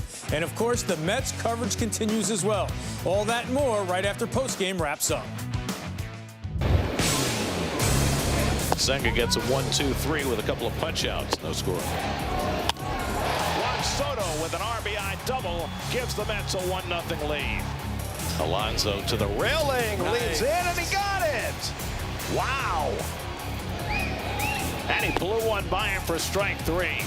Jose Butto with 2 scoreless innings of relief. Got him looking. Ryan Stanek picks up his first save as a Met. The Mets have won their 5th in a row. Yes, indeed. Good night for the Mets out at Citi Field tonight. One of the things we've been talking about is they had not been really getting a lot of length out of their lineup from the guys 6, 7, 8, 9. And Tyrone Taylor getting the start tonight in the 7 hole. He had 2 hits, make his first start, Todd, since back on the 2nd of April. And then no rust at all, just getting the job done. Yeah, well, you know that I'm a huge fan of Tyrone Taylor. It was great to watch him last year fill that role as a 4th outfielder. But this guy can play. And the thing that's amazing about him, and you heard both Carlos Mendoza and David Stearns pregame today say the thing that they love about this guy is he can sit for 4, 5, 6 days, get in there and seem like he's got no rust at all. He never complains. He does the job. And we saw a couple of big hits, including that base hit to get an RBI and an insurance run right there. But I think the other thing about Tyrone, he's a good base runner, quality speed on the bases, but you don't miss anything on defense as well. He's great in center field. So a great outing for him today. And it just proved why you have a guy like that on your bench and why he can be so effective when he goes out there. He is very valuable. Let's go back inside the Mets clubhouse right now to hear from Francisco Lindor. Francisco, since I know you love talking about your own numbers, 1,500 hits, does that mean anything to you? It means I've been in the big leagues for 10 years plus. It's special. It's definitely special. I'm blessed. I'm blessed to be in the position I'm in. I've been blessed to be surrounded by a lot of good coaches, a lot of good hitting coaches, a lot of teammates that helped me and gave me good scouting reports and helped me be successful in this league. So I'm very appreciative of the moment and everybody that contributed to my journey. But I'm just happy that we won today. When you hit a round number like that, does your mind at all go to, if you have another 10 productive years, what that could look like? No. It goes to a place where it's like, wow, it's a cool moment, but you just got to continue to put your head down and climb the mountain. You know, you can't let it get too big. What I thought Anthony was going to say is, you ever think about the Hall of Fame? I would love to be there one day, but it's still very far from me. I look at a guy like Carlos Beltran that has twice the numbers I have today. He's not in there right now, and I think he should be a Hall of Famer. You have guys like Jimmy Rollins. I think he also should be in the Hall of Fame that are not in it. For me, the Hall of Fame, it's still far-fetched. I would love to be there one day. It'll be one of the biggest honors, if not the biggest honor in my career, but still a long way to go. Like I said, I got to put my head down and work as hard as I can for however many years God's going to give me in this game. What goes into your decision to lay down a bunt there? I'm just trying to get on base. You know, I have Juan Soto and Pete Alonso behind me, and they're having good years so far.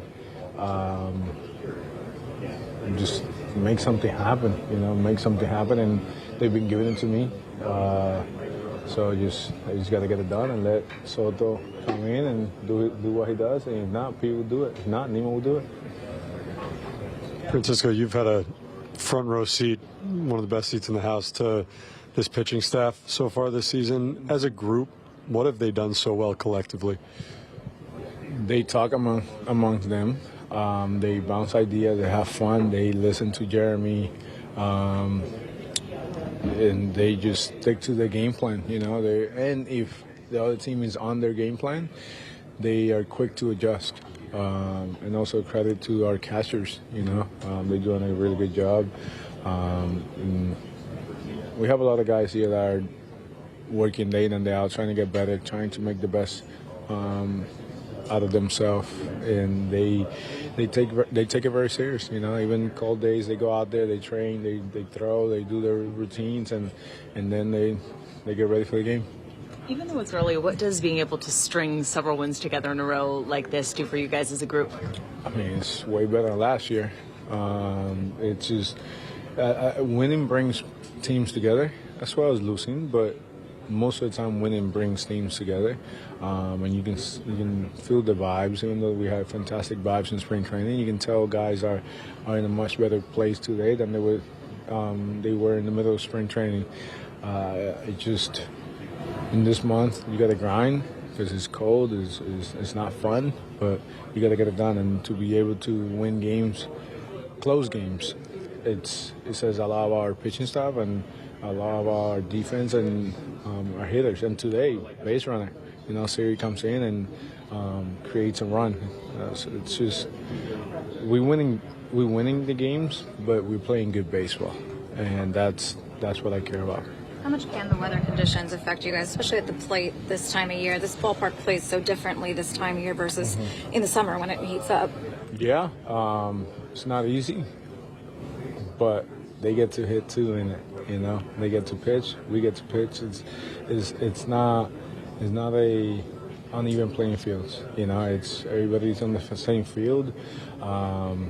It's one of those where the weather sucks, it's not good, but you got to make the best out of it. You got to go out there and compete and give the best version of yourself that day.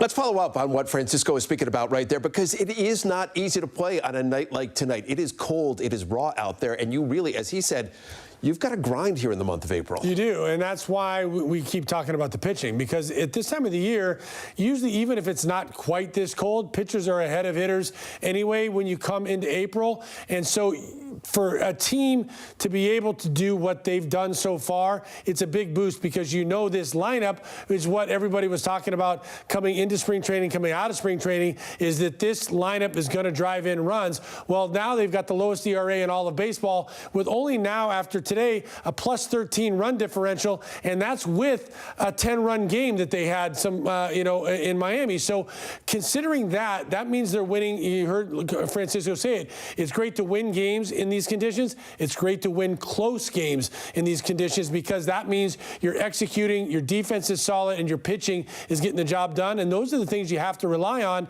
to get yourself some momentum when it's really cold out there. Yeah, as he said, you've got to play good baseball, and that's what they're playing right now. And it's a big reason they're 7-3 on the young season. I want to remind everybody once again, as we talked about earlier, the game tomorrow, it was announced during tonight's game. Tomorrow's game between the Mets and the Marlins, that has been moved up. It's going to be a 4:10 game now because of the inclement weather forecast. The Mets also sharing that anybody holding a ticket for Tuesday's game is going to receive a voucher for a ticket to any remaining Monday through Thursday home game in the month of April or in the month of May. So, not finished yet here, Infinity Postgame Live. When we come back, I want to hear from the winning pitcher tonight. Kodai Senga gave the Mets 5 shutout innings. He'll assess his outing tonight when we come back here in a moment.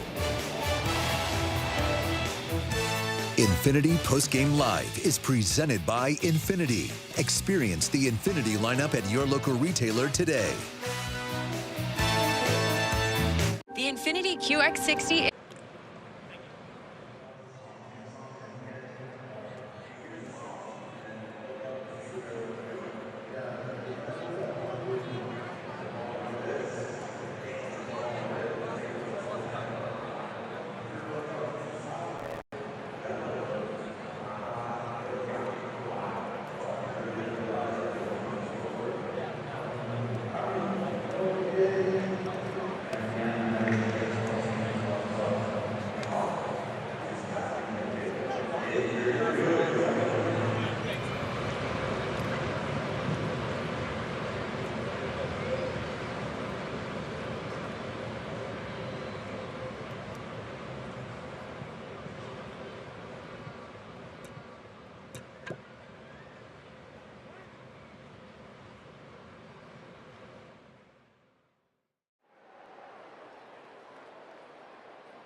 Well, Kodai Senga picking up his first win of the season tonight. He gave the Mets 5 shutout innings, giving up 5 hits. He struck out 4, and he walked 2 in the game, 77 pitches through an opening couple of starts of the season. The ERA is sub-2. It's at 1.80. Let's get his take on his night. Here's Kodai Senga. Kodai, when you're facing the same team back-to-back, how do you adjust what you do? 同じ対戦相手2回連続でしたけど、そこのところのアジャストはいかがですか？初回、研究しているなという感じもありましたし、それ、ミーティング通りキャッチャーがいい指示出してくれたかなというふうに思います。Yeah, I think that first inning I could tell that the other team did their homework and researched me up pretty good, but we had a good game plan. Sanger did a great job calling the game, and we had good results. What was it specifically in that first inning? Was it how they were able to lay off your forkball in a way that they didn't last time out? 前回と比べてフォークの、振らない具合というか、そういうところが初回に見えたんでしょうか？どのチームもやってくることはそれだと思いますし、自分の中ではそうなっていく中でやってきたものは別にあるので、そんなにだからどうこうっていう焦ることは特に自分にはないので、これから行ったり来たりがシーズン通していろんなチームと始まると思うので、辛抱強く投げていきたいなと思います。I think every team goes through looking for certain pitches, and I think it happens all the time with myself for them to look for the forkball and to not swing at it, and then it becomes the cat and mouse game between whether I throw it or not. And I've had my career built off of that, so I'm pretty confident and comfortable in this situation, and I think it's going to continue throughout the season. What does it mean for you as a starter to have the kind of bullpen support that you got tonight? 先発投手としてブルペンがこれだけ抑えられることに対しての心強さというか、そこはいかがですか？今日投げた人たちだけじゃなくて他のピッチャーもみんなすごい調子がいいので、本当にチームが勝ちやすい状況を持ってこれているという中では、先発も僕含めみんなも頑張ってチームを盛り上げていけたらな、すごいいいところに行けるんじゃないかなと思ってます。Yeah, the bullpen's doing a great job. Not only the guys that threw today, but the whole staff in general. They put us in the best position for us to win. And if the starter goes deep, including myself, then it gives the team a really good chance to win, including the offense if they produce too. So I think we have a really good team and we're in a good spot. How are you feeling physically now through 2 full outings? 2回2登板を終えて体の調子はいかがですか？とりあえず、今のところは離脱しそうな怪我ではないので、ひとまず安心してますって感じ。Yeah, I feel good. I'm no worries and kind of relieved that after 2 outings I feel great. And that is good news right there. So Mets looking to make it 6 consecutive wins tomorrow afternoon. This guy right here, Clay Holmes, going to be on the mound. He goes in search of his first win in a Mets uniform. Last time out against the Marlins down in Miami. He gave up 2 runs, just one of those earned over 4 2/3 innings. So let's get checked right now. Your Infinity heads up. Here we go. Holmes used that changeup quite a bit down in Miami. He's going to be opposed by Connor Gillespie. And Juan Soto now a 10-game on-base streak to begin the season. That is the longest such streak to start a season in his career. So a good start for Juan Soto. And once again, just a reminder, Mets announcing tonight that tomorrow's game between the Mets and the Marlins, it has been moved to 4:10 because of the weather forecast. We're going to have coverage. Our pregame show right here on SNY. Todd and I are going to be back with you beginning at 3:30. And so that is going to wrap up our coverage of Mets baseball on this night. Once again, the shutout win over the Marlins. That's it. Honda Sports Night coming up following a break, and we'll see you back here tomorrow afternoon. So long.